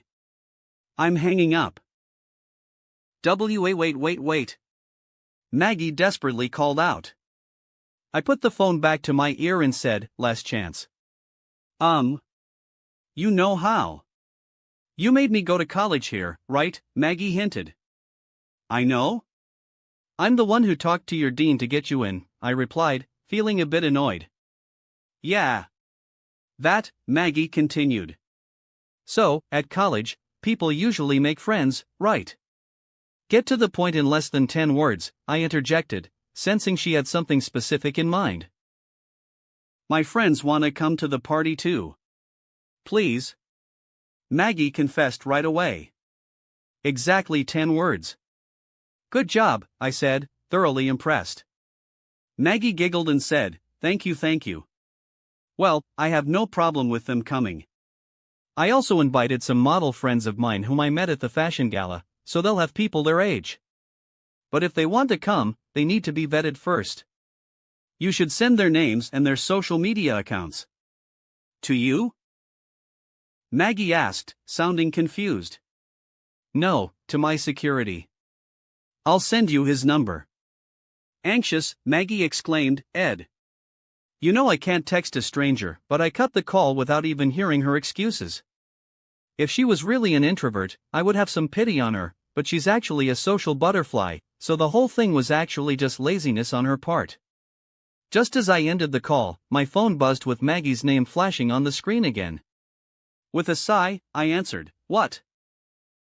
Can't you answer the call more warmly next time? I'm still your cousin. I'm hanging up. Wait. She stopped me desperately once more. Then she said, I don't have a costume to wear for the party. And not me too, but I know Vanessa also doesn't have anything to wear. Hudgens, huh? I don't have anything for girls, but Haley does. She might think she can hide it from me, but I know she has Longinus working late hours at night to make stuff for her. You can go to his boutique and bring Vanessa too. But, you need to call Haley before you can take anything. That's perfect. Haley and I are becoming great friends these days. We mainly talked about you. I'm going to go. Wait. Explain. What do you mean you guys talked about me? Maggie. I asked, but she had already cut the call. Damn it. She won this time. I cursed before I called Haley to give her a quick heads up. But our conversation was cut short due to Cam's shouting in the background, prompting Haley to end the call. Turning to Alex, I asked, by the way, do you know what your sister is coming as for the party? I don't know. She said she doesn't want to be Catwoman 'cause Enid got dibs. I'm not so sure what she decided to go with, Alex replied casually before rubbing her reddish nose. I remembered her allergies to cats and felt a pang of guilt for not considering that earlier. I racked my brain, searching for a solution. Suddenly, a memory surfaced, and I realized I might have a way to help her. Hell, what the wait? I really forgot about it, I muttered out loud, surprised by the realization. I had ignored the medicine knowledge I had gotten from Doctor Strange, because I thought it was going to be similar to the ones in this world. But it really wasn't. I forgot to consider the universe factor. In the world where they have really high technological advantages, the research on medicines there was top-notch. The medicine's formula in my brain, if taken out, would shock the entire world. Maybe I can do something with this information later. I thought secretly. Alex looked at me with curiosity. Forgot what? Your allergies. I think I may have found a way for you to play with the cats without triggering them, I replied. However, this knowledge wasn't from the Marvel Universe, but instead, it was from my previous world. Hope sparkled in Alex's eyes as she asked, really? How? Taking a moment to gather my thoughts, I continued, first, we need to get Vader to stay inside a chicken coop. Confusion washed over both Alex and Vader as they tried to make sense of my statement. Even Agent Smith that was hiding behind the trees was interested in the conversation when I mentioned fixing her allergies, and he almost broke out of his agent's composure when he heard about the chicken coop. Alex put her hand on my forehead and asked, do you have a fever? I rolled my eyes and explained, cat allergies are usually triggered by a protein called FELD1, which is found in a cat's saliva, urine, and skin glands. These allergens can become airborne and cause allergic reactions to people like you. Theoretically, when a chicken is inoculated by these proteins, or like I said before, let Vader or any other cats live with them, they will produce an antibody, an anti-FELD1 protein. Like humans, these chickens' antibodies will be passed down to their descendants. These antibodies will concentrate on the egg yolks, and when a cat like Vader eats the yolk, they will receive the antibodies, which will neutralize the FELD1 allergen inside the cat, preventing them from spreading. Alex widened her eyes and said, so, stopping them at the source? So I don't have to take allergy medications anymore? I don't know if it'll work 100%, like I said, it is still a theory. I replied with a smile. I'll get someone to test it. No. I can do that on my own, Alex said before she turned to her father. Then, her excited expression slowly morphs towards confusion. Wait, did I just want to ask my dad to build a chicken coop at our house? I shrugged and said, seems like a feasible idea though. She rolled her eyes at me before realizing something, Uncle Cam has a farm. I'll ask him if he can let us experiment there. Agent Smith suddenly appeared in front of Alex, startling her. She shouted. Don't worry about it, ma'am. We will help you contact our state-trusted farms. We can even handle the experiments for you if you want, Agent Smith said. That'll be easier. You guys should do that, but let her conduct the experiments by herself too. So she can get the experience. I said. We'll include her during the whole process and even cite her as the lead researcher. It'll do wonders for her in the future when she's applying for colleges, and also if she wants to apply for any government-related jobs. Agent Smith said knowingly. Wait. It's your theory. Alex said with disbelief. My name's going to be there too. Honestly, I only had theorized it. I don't even do that much. Your work will take you months, I said teasingly while trying to play off my involvement in the matter. It's not like I was saying anything wrong. No work has ever been done yet about the matter, so it is technically only a theory in this world. I'll take the job, Alex said seriously to the agent. Great. Now we can go get lunch. I'm starving, I said before asking, what's your mom cooking? I think it's just a simple mac and cheese. She usually cooks those because she'll be preparing a feast at night, Alex said casually. Oh yeah. That reminds me. You can't stay here. That's a rude thing to say to someone's face, I said with disbelief. Alex chuckled and said, no. I'm not kicking you out, well kinda. Enid, Jenna, Elsa, and I are going to be getting ready together here. It's a girl-only thing, and well, I'm a girl, she said proudly. Also Mom said you can't come in until it's time for trick-or-treating, she added. I rolled my eyes at her as I had already known what Claire was planning. I was preparing to leave with my pumpkin before I realized something. Wait. Didn't your dad say Manny will be here? Where is he? Alex finally realized it too and replied, I don't know. Okay then. Tell your dad I said thanks, I told Alex before picking up my pumpkin. While I was in the driveway, I heard Phil suddenly shout from afar, hey. He's dressing up as me.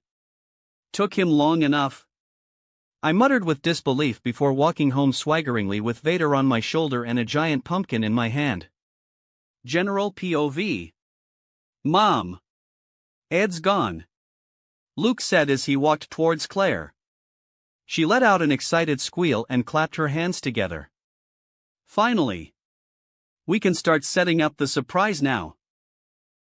Phil widened his eyes and rushed towards Claire, grabbing her by her shoulders before whispering to her from behind, honey, you're not keeping the same energy you and Ed have during your pranks on Halloween, right? 'Cause we really have had enough of that for the year. Claire rolled her eyes and said, what's Halloween without a little fear?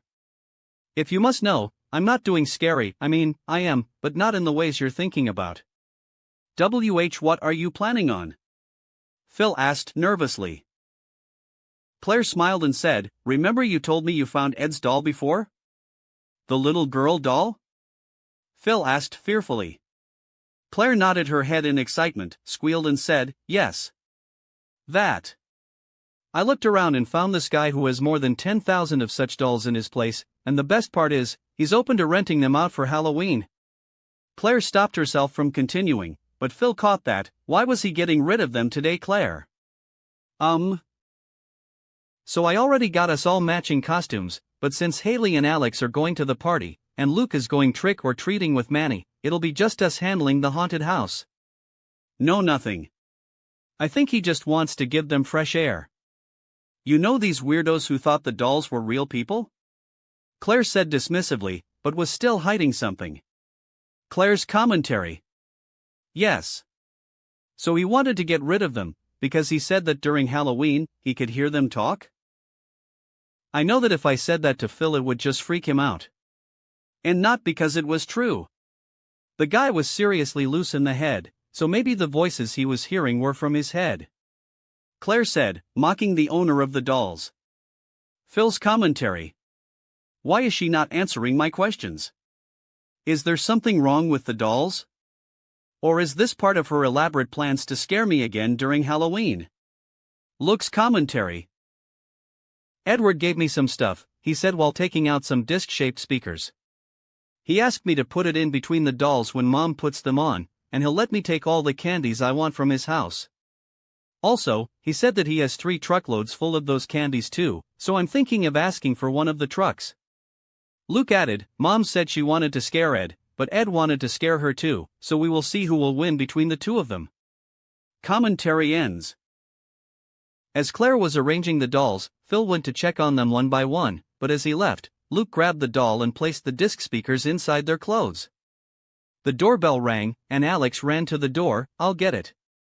Jenna and Elsa were standing in front of the door, with a clothes bag in their hands. Alex asked, Where's Enid? She went to Ed's house to peek at what he's doing. Jenna's mom is there too. Elsa replied, giggling, and added, Jen is so mad she can't do the same thing now. Hey! Jenna retorted.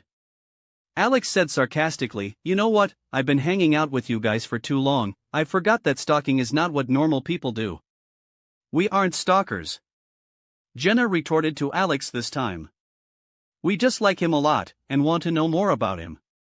By stalking him, Alex added teasingly, which made Jenna roll her eyes. Suddenly Alex realized something. Wait. Why is your mom there? Jenna shrugged and said, I don't know. As Jenna replied, Enid ran towards the girls and grabbed Jenna and Elsa from behind. Startled, the girls turned towards their breathless friend. Enid said pantingly, I just heard something awful. Ed is going to, she paused, which made the girls become anxious. Jenna snapped and asked, To what? College. Enid replied after catching her breath. In Langinza's boutique, Maggie, after getting permission from Haley, went there with Selena and a few of her friends. The black, bald African-American gay man greeted the girls sassily after they arrived. With the way you guys are dressing right now, no wonder Haley sent you all to me. Vanessa Hudgen was startled and she stepped forward. Wait. Am I included in that comment? Honey, you're basically wearing drapes right now. Langins said while snapping his finger. Come with me. All of you. Luckily for you guys, you're going to a Halloween party, and there's no one else in the world other than me who knows how to dress up as something other than myself. The college girls' costumes were found pretty easily. Vanessa took out a horror movie-themed dress, the Ghost from the Ring movie's outfit and wig. Maggie was curious and asked, Why do you have so many dresses? Is this all Haley's? Langins shook his head and replied casually, No. I took orders from a lot of people. The ones you guys have right now are costumes from last year no one came to pick up. Haley's over here, but... Langins looked at Maggie from top to bottom, making her feel conscious. I think it's too small for you. Hudgens may be able to squeeze into it, but girl, we need to find you something adult size and not fun size. Suddenly Maggie saw a Spider-Man outfit hanging on the rack near her. What about that? Who is that for? That's for Edward actually. It was too tight for him, too small, especially in the you-know-what area. Langins said crassly while hinting at the girls, which made both of them fall in disbelief. It's Ed? He's going as Spidey? But he said he's going to be Batman? Did he lie to everyone? Maggie bombarded Langins with questions. Langins replied while crossing his arms, Girl. I don't know what you mean. He made a lot of those, not only the Spider-Man one. I'm also the one who made that Batman suit he showed in his Insta-live. If he made a lot of them, maybe he wants to have the options? Edward POV. As I entered the house, I saw Jenna's mom, Mrs. Carlson, sitting at the living room couch while I was putting down the pumpkin. Vader jumped down and ran to the kitchen to get her food and water. Hi. You're here. I greeted her cheerfully. Hi Ed. You said you want to see me? Mrs. Carlson asked in confusion. Yeah, let's go upstairs for a bit. I have something to give to you. I replied before looking to see where my dad was. But I didn't see him, or Frankie, so I asked Mrs. Carlson, Wait. Where did my dad go? Mrs. Carlson was confused. He said he's going to go look for you. I don't know where he is. He left after letting me in. All right then. So we're alone. I replied before I said, "Come upstairs." At this moment, I didn't realize that my words could be misconstrued as something else to Mrs. Carlson. It was as if she heard everything I said with a sultry filter, and her heart skipped a beat as she followed me. After we got into my room, I walked to the table and picked up a script for her. "I remember what you said about the audition, and here." However, as I turned, I saw that she was tying her hair and almost kneeled on the floor, opening her mouth seductively. But she was surprised when she saw the script and went back up immediately. "Wait. A script? What just happened there?" I asked teasingly, but she didn't even blush a bit. Her eyes were glued on the script, so I gave that to her. "It's for the role of Skylar White, the wife of Walter White in the new series the company's producing," I explained. She asked excitedly, "Is she the main character?" "The face of the series is Walter White and Jesse, but Skylar is a main character too," I explained. Mrs. Carlson suddenly hugged me excitedly and said, "Thank you, Ed." "Thank you. Calm down. I'm not finished yet. I'm not giving you the role. The audition is starting next week, and I wanted to give you a head start." "Doesn't matter. This is the first time I've ever got the script for the main character," she said with tears in her eyes. I was amazed and said, "Wow, this is a huge deal for you, isn't it? I've been auditioning for 14 years. And never once did I land an important role. So yeah, it is a big deal for me," she said before she added teasingly, "In fact, if you want me to really do what I thought you wanted me to do, I'll have no problems with that." I rolled my eyes at her and changed the topic. "I'll put in a good word for you to the director." But I got to warn you, Skylar's character can be quite annoying, so the audience may hate the character." "Oh, she's going to be pregnant at an old age." Mrs. Carlson ignored me and skimmed through the script before she teased, "Do you want me to be pregnant for real, or?" I can't roll my eyes any more than this. "Go home and read it. I need to get ready," I said as I chased her away. "Get ready for what?" she asked with a permanent smile on her face. She touched her cheeks and said, "God, this is so embarrassing." My face can't stop smiling. I'd probably need to get Botox after this. I laughed a bit and replied, "I have a special date today, with a few special ladies." "A few? Wow. I need to make Jenna stay away from you," she joked. She left soon after with a huge grin plastered on her face while I had some lunch and changed my outfits. I wore circular glasses, a Gryffindor scarf and Hogwarts robes. I drew a lightning mark on my forehead. My dad returned at this time and saw me. Well, if it isn't the great Harry Potter," he said. I chuckled and pointed my wand at him, Petrificus Totalis. He pretended to be paralyzed for a second before he laughed. "I thought you're going to go as Batman," he asked. "Batman's for the trick or treating thing." "Oh shoot, I need to go now, so can you take care of Vader?" I darted off to the front door as I knew I had to go now if I wanted to make it in time. "Wait. Ed, Dr. Gabbelhauser," my dad tried to explain, but I dismissed him. "Later. I really need to go." General POV. Jenna's mom went to Alex's house to share the good news with her daughter before she left. And at the same time, she jokingly shared that Edward was going on a date, which made both Enid and Jenna startled. "He has a date? Where?" Jenna asked. "With who?" Enid asked. Mrs. Carlson was dumbfounded and said, I don't know." Claire, who has been eavesdropping, also shouted, "He has a date with multiple girls at once, or they meet him at different times? I seriously don't know anything about it," Mrs. Carlson said with disbelief. "In the children's hospital where Edward went with Haley before." "Edward's here." The children shouted excitedly as he came into the ward and brought some gifts for them. "Hey! Ed! I saw you on TV," one of the girls said excitedly. "Are you Harry Potter?" one of the boys asked. "Are you staying with us to watch the Wizards of Waverly Place?" A small girl with burn marks on her face, on her left forehead, asked meekly while holding a teddy bear. Edward patted her head and said, "Of course. I promised that I will watch the show with you guys, didn't I? That's the whole reason I went and shot the show in the first place. Here, have some candies." Edward placed his paper bag on the ground and pointed his wand at the bag. "Candy bombarda," he chanted. The spring mechanism in the bag was activated and it shot the candies to the air like a volcano. The children cheered thunderously as they saw that, some even starting to believe that Edward was a true wizard because of it. Chapter 240, Halloween, 4. Edward POV. Children Ward, Lobby. Wingardium, Leviossa. I said as I pointed at a Snicker bar in front of me with my wand.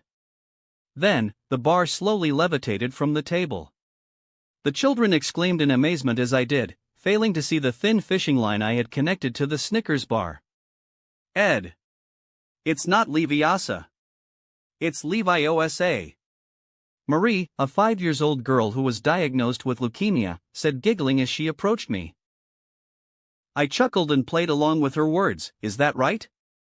I guess that's why I can only make one of them fly up each time. You're so silly, she giggled, her face brightening up.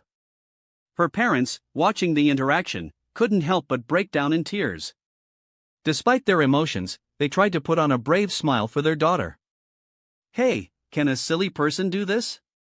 I reached out my hand towards Marie's ear and pulled out a single stalk of rose. She burst into laughter, and the other kids wanted me to do the same for them. Wait, hold on. I've run out of roses. How about I do it with a quarter instead? I said, trying to hold back the eager children. An 8-year-old boy gasped and suggested, "What if you pull out candies from our ears?" That could work. I squinted my eyes, realizing the genius of the idea and wondering why I hadn't thought of it before. Ed. It's starting. A 7-year-old girl with ginger hair exclaimed, sitting in front of the TV. We had set up a flat-screen plasma TV for a special runtime of Wizards of Waverly Place, which premiered on the Disney Channel at 4 o'clock.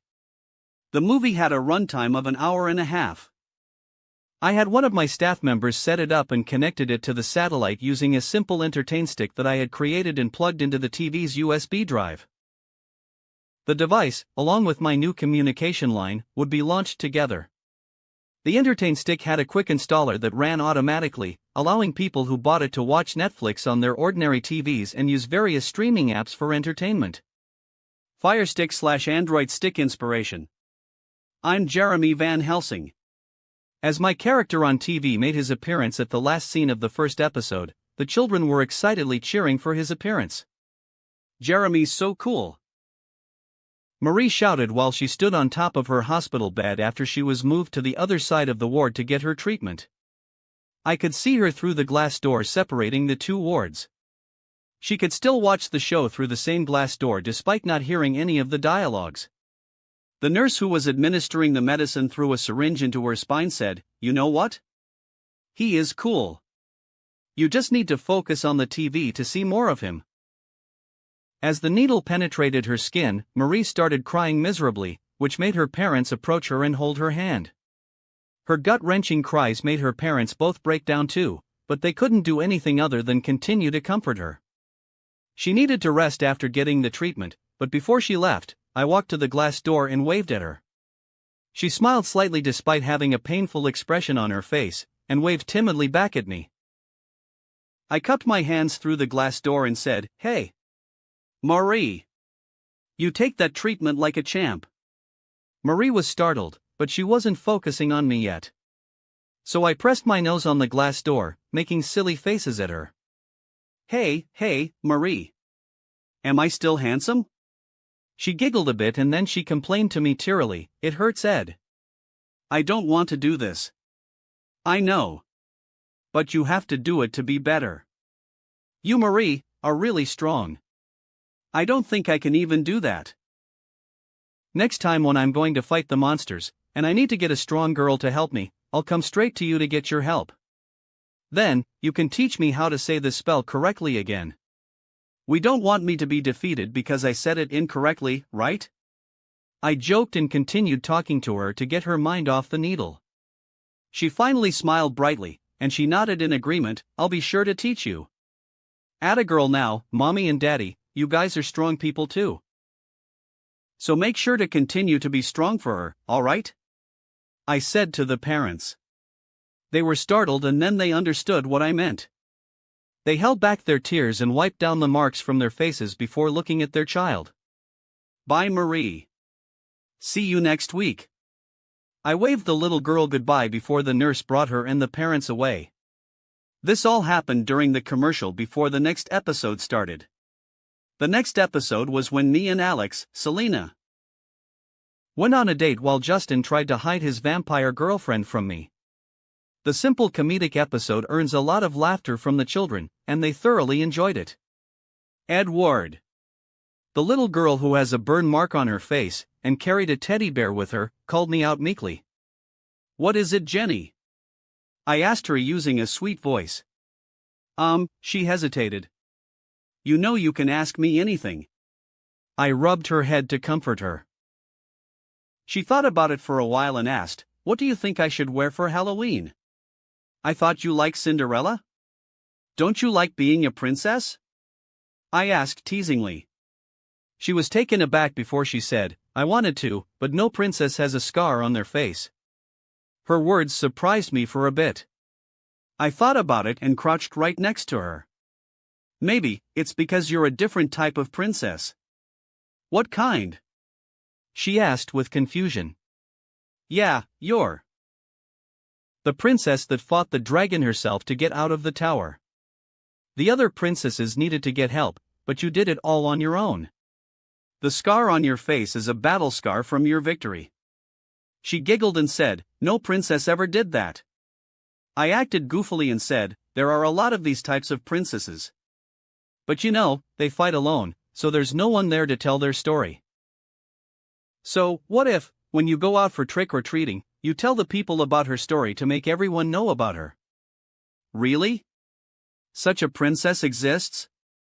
She asked with surprise, totally believing my lie at the moment. Yeah. Zuko. Wait, I'm sorry. He's a prince. But you know what? I even have a picture of the princess. You want to see it? I asked. She nodded her head excitedly and said, I do. I want to see it. Robin. You know what to do.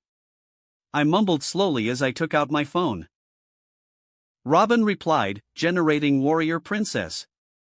Robin generated a picture of a tan-skinned princess with messy hair, and notable burn marks on her face. She was wearing a mixture of gown and battle armor, which made Jenny exclaim in amazement. Whoa! She's really pretty. What's her name? Her name's Fiona. I replied. Like Princess Fiona in Shrek? Jenny asked again. I paused as I remembered that in Shrek Forever After, in the parallel timeline where Shrek never went to save Fiona, she bursted herself out of the tower. However, the movie hasn't come out yet. It will be released next year in 2010 though. Yeah. It's exactly like Fiona. I replied decisively, which made Jenny squeal in excitement. She asked me to let her show the picture to her parents, which excited them as they had already bought her a Cinderella dress for her to wear, but at the same time, gave her a headache as she wanted to have a sword too and battle armor to wear on top of her dress. After my last episode was finished, the children had already changed into their outfits and we went trick-or-treating inside the hospital, visiting the wards one by one before we returned to the children wards. I didn't take any candies and was just there as a chaperone and was supporting the kids. It was almost dusk, where Halloween would truly start when I finished spending my time with the children. Thank you, Edward. Thank you, Eddie. Thank you, Eduardo Nugato. Thank you, Jeremy Van Helsing. Thank you, Harry Potter. Merry Happy Halloween. Bye, Edward. Come again next time. The children screamed excitedly as they waved goodbye to me. It choked me up, but I didn't show it to my face. I stood with my legs wide apart, threw my arms in the air, and shouted, "Goodbye, everyone. I hope you all recover quickly." The children giggled, and I left the children's ward. Randall was waiting outside the room, and he handed me a bottle of water. "You did a great job, Ed," Randall said, patting my shoulder. "No one asked you to do any of these, but you did it anyway. I'm amazed by you." I opened the water bottle and took a few gulps. Suddenly, tears started streaming down my cheeks. I wiped them away with my palm and tried to maintain a smiling face. While I acted silly, comforting, and encouraging with the kids, there were moments when it was hard for me to keep smiling and show everyone there that everything's okay. Flashback. Where's Aiden? I asked Jenny, who was sitting next to the boy. Jenny smiled brightly and said, "He's all good now. He went back home. Last night, his parents, his grandparents came to pick him up. The doctor said he won't be in pain anymore. He must be okay now, right, Ed?" I glanced at the nurse cleaning up Aiden's bed, and she subtly shook her head at me. Turning back to Jenny, my chin quivered, and my voice slightly shook as I casually replied, "You know what? That must be it. He must be in a much better place now." "I know, right?" Jenny replied. "He's a bit rude, though. We've been bedmates for months, but he didn't even say goodbye to me before leaving. I'm sure he's just excited to go home and forgot about it." "You know what we should do?" "We should write him a letter, telling him everything we love about him, just in case he misses you and wants to come back here." "I don't mind if he wants to come visit," she said timidly before shaking her head. "But you're right. I don't want him to come back here anymore. I'll write him a letter tonight." Flashback ends. Let's hurry up and go. "Wait, why are you even here?" I asked Randall in confusion, trying to hold back my tears. "Oh, I had to come," Randall replied, pretending not to notice what had just happened.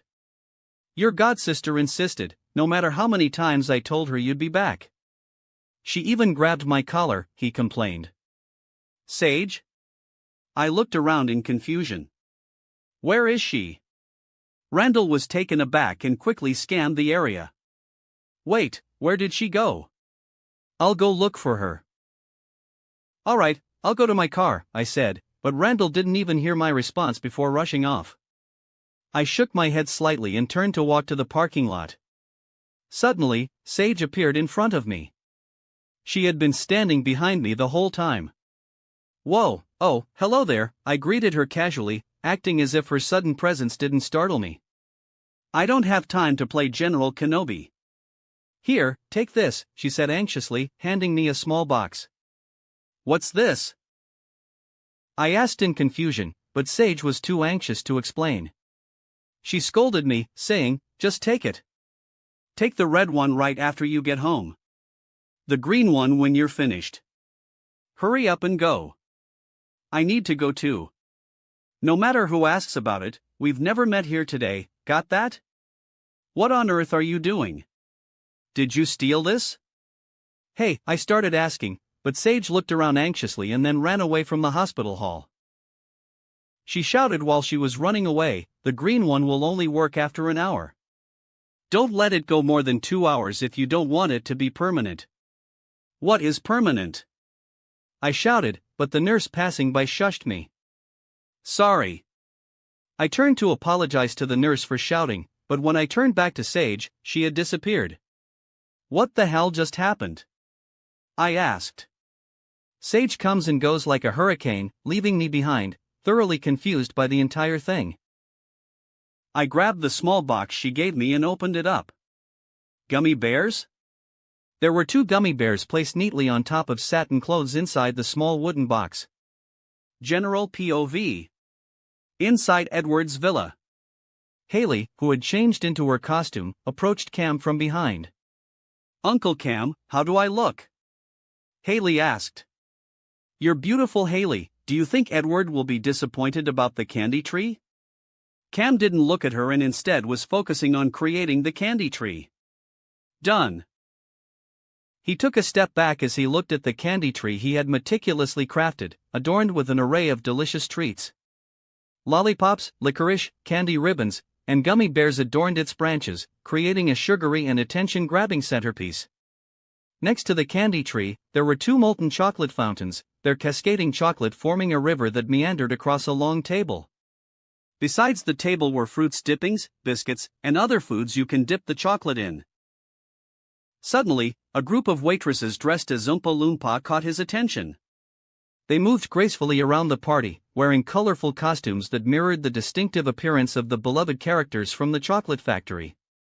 Their outfits were complete with short, striped pants, vibrant shirts, and curly wigs, capturing the whimsy and charm of the Oompa Loompa. Casey, the stern-looking CIA agent, grumbled as he spoke into his earpiece, "I'm in position. As the Oompa Loompa." "You know what, Casey? It suits you," Chuck teased while hiding inside a van outside the villa. "I'm going to kill you after the party, Chuck," Casey vowed. The party itself was filled with various other elements inspired by the chocolate factory.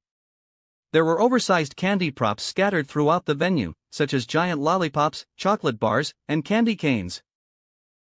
However, Cam was worried that some idiot teenagers would try to eat the decorations made of styrofoam, so he placed a sticker that said, "Not a candy" on it. Haley grumbled, her frustration evident in her voice. "Uncle Cam, you need to at least look at me." Cam, caught off guard by her remark, finally turned to face her. His eyes widened in surprise. "Wait, Haley." Haley had donned a costume inspired by Wednesday Addams. She had two black braids neatly framing her face, black lipstick that accentuated her pale complexion, and dark eyeshadow that added an air of mystery. Her dress was adorned with a garter belt, and long stockings completed the gothic ensemble. Cam couldn't help but express his astonishment. "Oh my God. You're going all out for the party. Are you planning to utilize his weakness for alternative, or more widely known as, the goth girls? Are you making a move tonight?" Cam was excited to hear some gossip, but Haley played it coy and said, "I don't know what you're talking about. I'm just wearing something that I think is party appropriate." "Talking about appropriate, your mother doesn't know you're wearing this?" Cam asked as he pointed at Haley's outfit. She rolled her eyes and said, "Of course not." "Do you think she'll approve?" Inside the Dunphys' house, Enid had changed into a Catwoman outfit, but she didn't wear the face helmet, but instead drew a cat mustache and nose on her own face. "Why is he wearing a Harry Potter outfit?" she grumbled as she looked at Edward's photo taken by the paparazzi as he left his house before.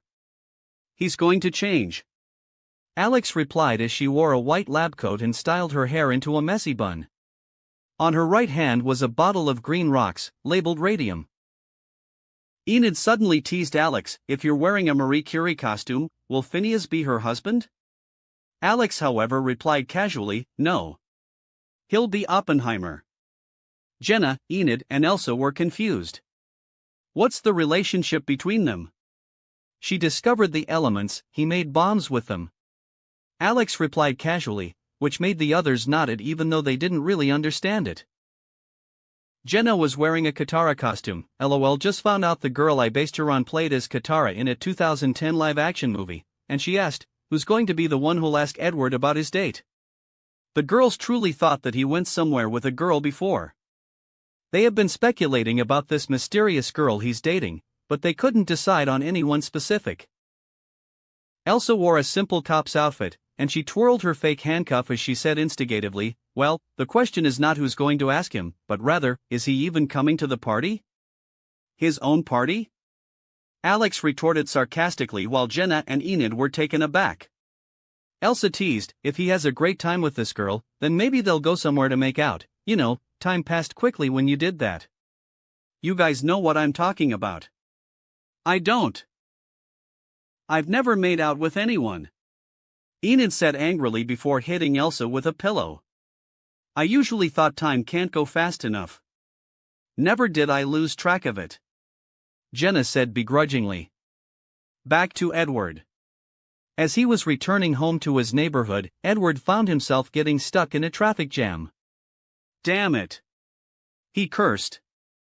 As the car was at a standstill, he opened the small wooden box Sage gave him, and ate the red gummy bear. "Well, I am almost home, right?" Edward chuckled to himself. As soon as he swallowed the gummy, he suddenly felt searing pain in his heart. What the ahhh? Edward screamed miserably. But he forced himself to keep calm and thought about the matter. He knew that Sage wouldn't harm him, so there must be something more to it. Robin. Override the ride home. Block the agents from me too. Edward said with panting breath before he pressed the accelerator while getting the car out of the queue and onto the opposite road. Where is he going? Follow him. Quick! The agent who was following him tried, but he was blocked by the oncoming traffic when Robin messed with the traffic lights. We lost sight of Playboy. I repeat, we lost sight of Playboy. Someone find him, now. Agent Smith screamed through the walkie-talkie to the other agents. A helicopter flew over the street, trying to find where Edward had gone. However, they only found his car parked near an empty house. He's gone. Agent Smith muttered frustratedly. On a street nearby, a pale-faced Korean man had cornered Sage as he captured her from continuing to run away. He placed his hand on the wall, trapping Sage with his body. Sage looked at him defiantly, and asked, "Why are you here, Gong Shin?" "You know why I'm here?" Gong Shin asked, unsmiling. "Did you take it?" "I don't know what you're talking about." Sage lowered her head as she avoided looking at him. However, he placed his hand on her chin and moved it forcefully to make her look into his eyes. "Don't joke with me. Were you the one who took the APTX 4869 drug from my desk?" Gong Shin asked angrily. That wraps up this part of What If Karmic Gacha System in Modern Family World. Thanks so much for listening. As always, new parts drop every 4 days, so be sure to stay tuned. Also check out my Patreon channel for early releases of all the series, where you can find all the series released one day ahead of YouTube. If you enjoyed the video, don't forget to like, subscribe, share it with your friends, and please consider supporting the original author as well. See you in the next one.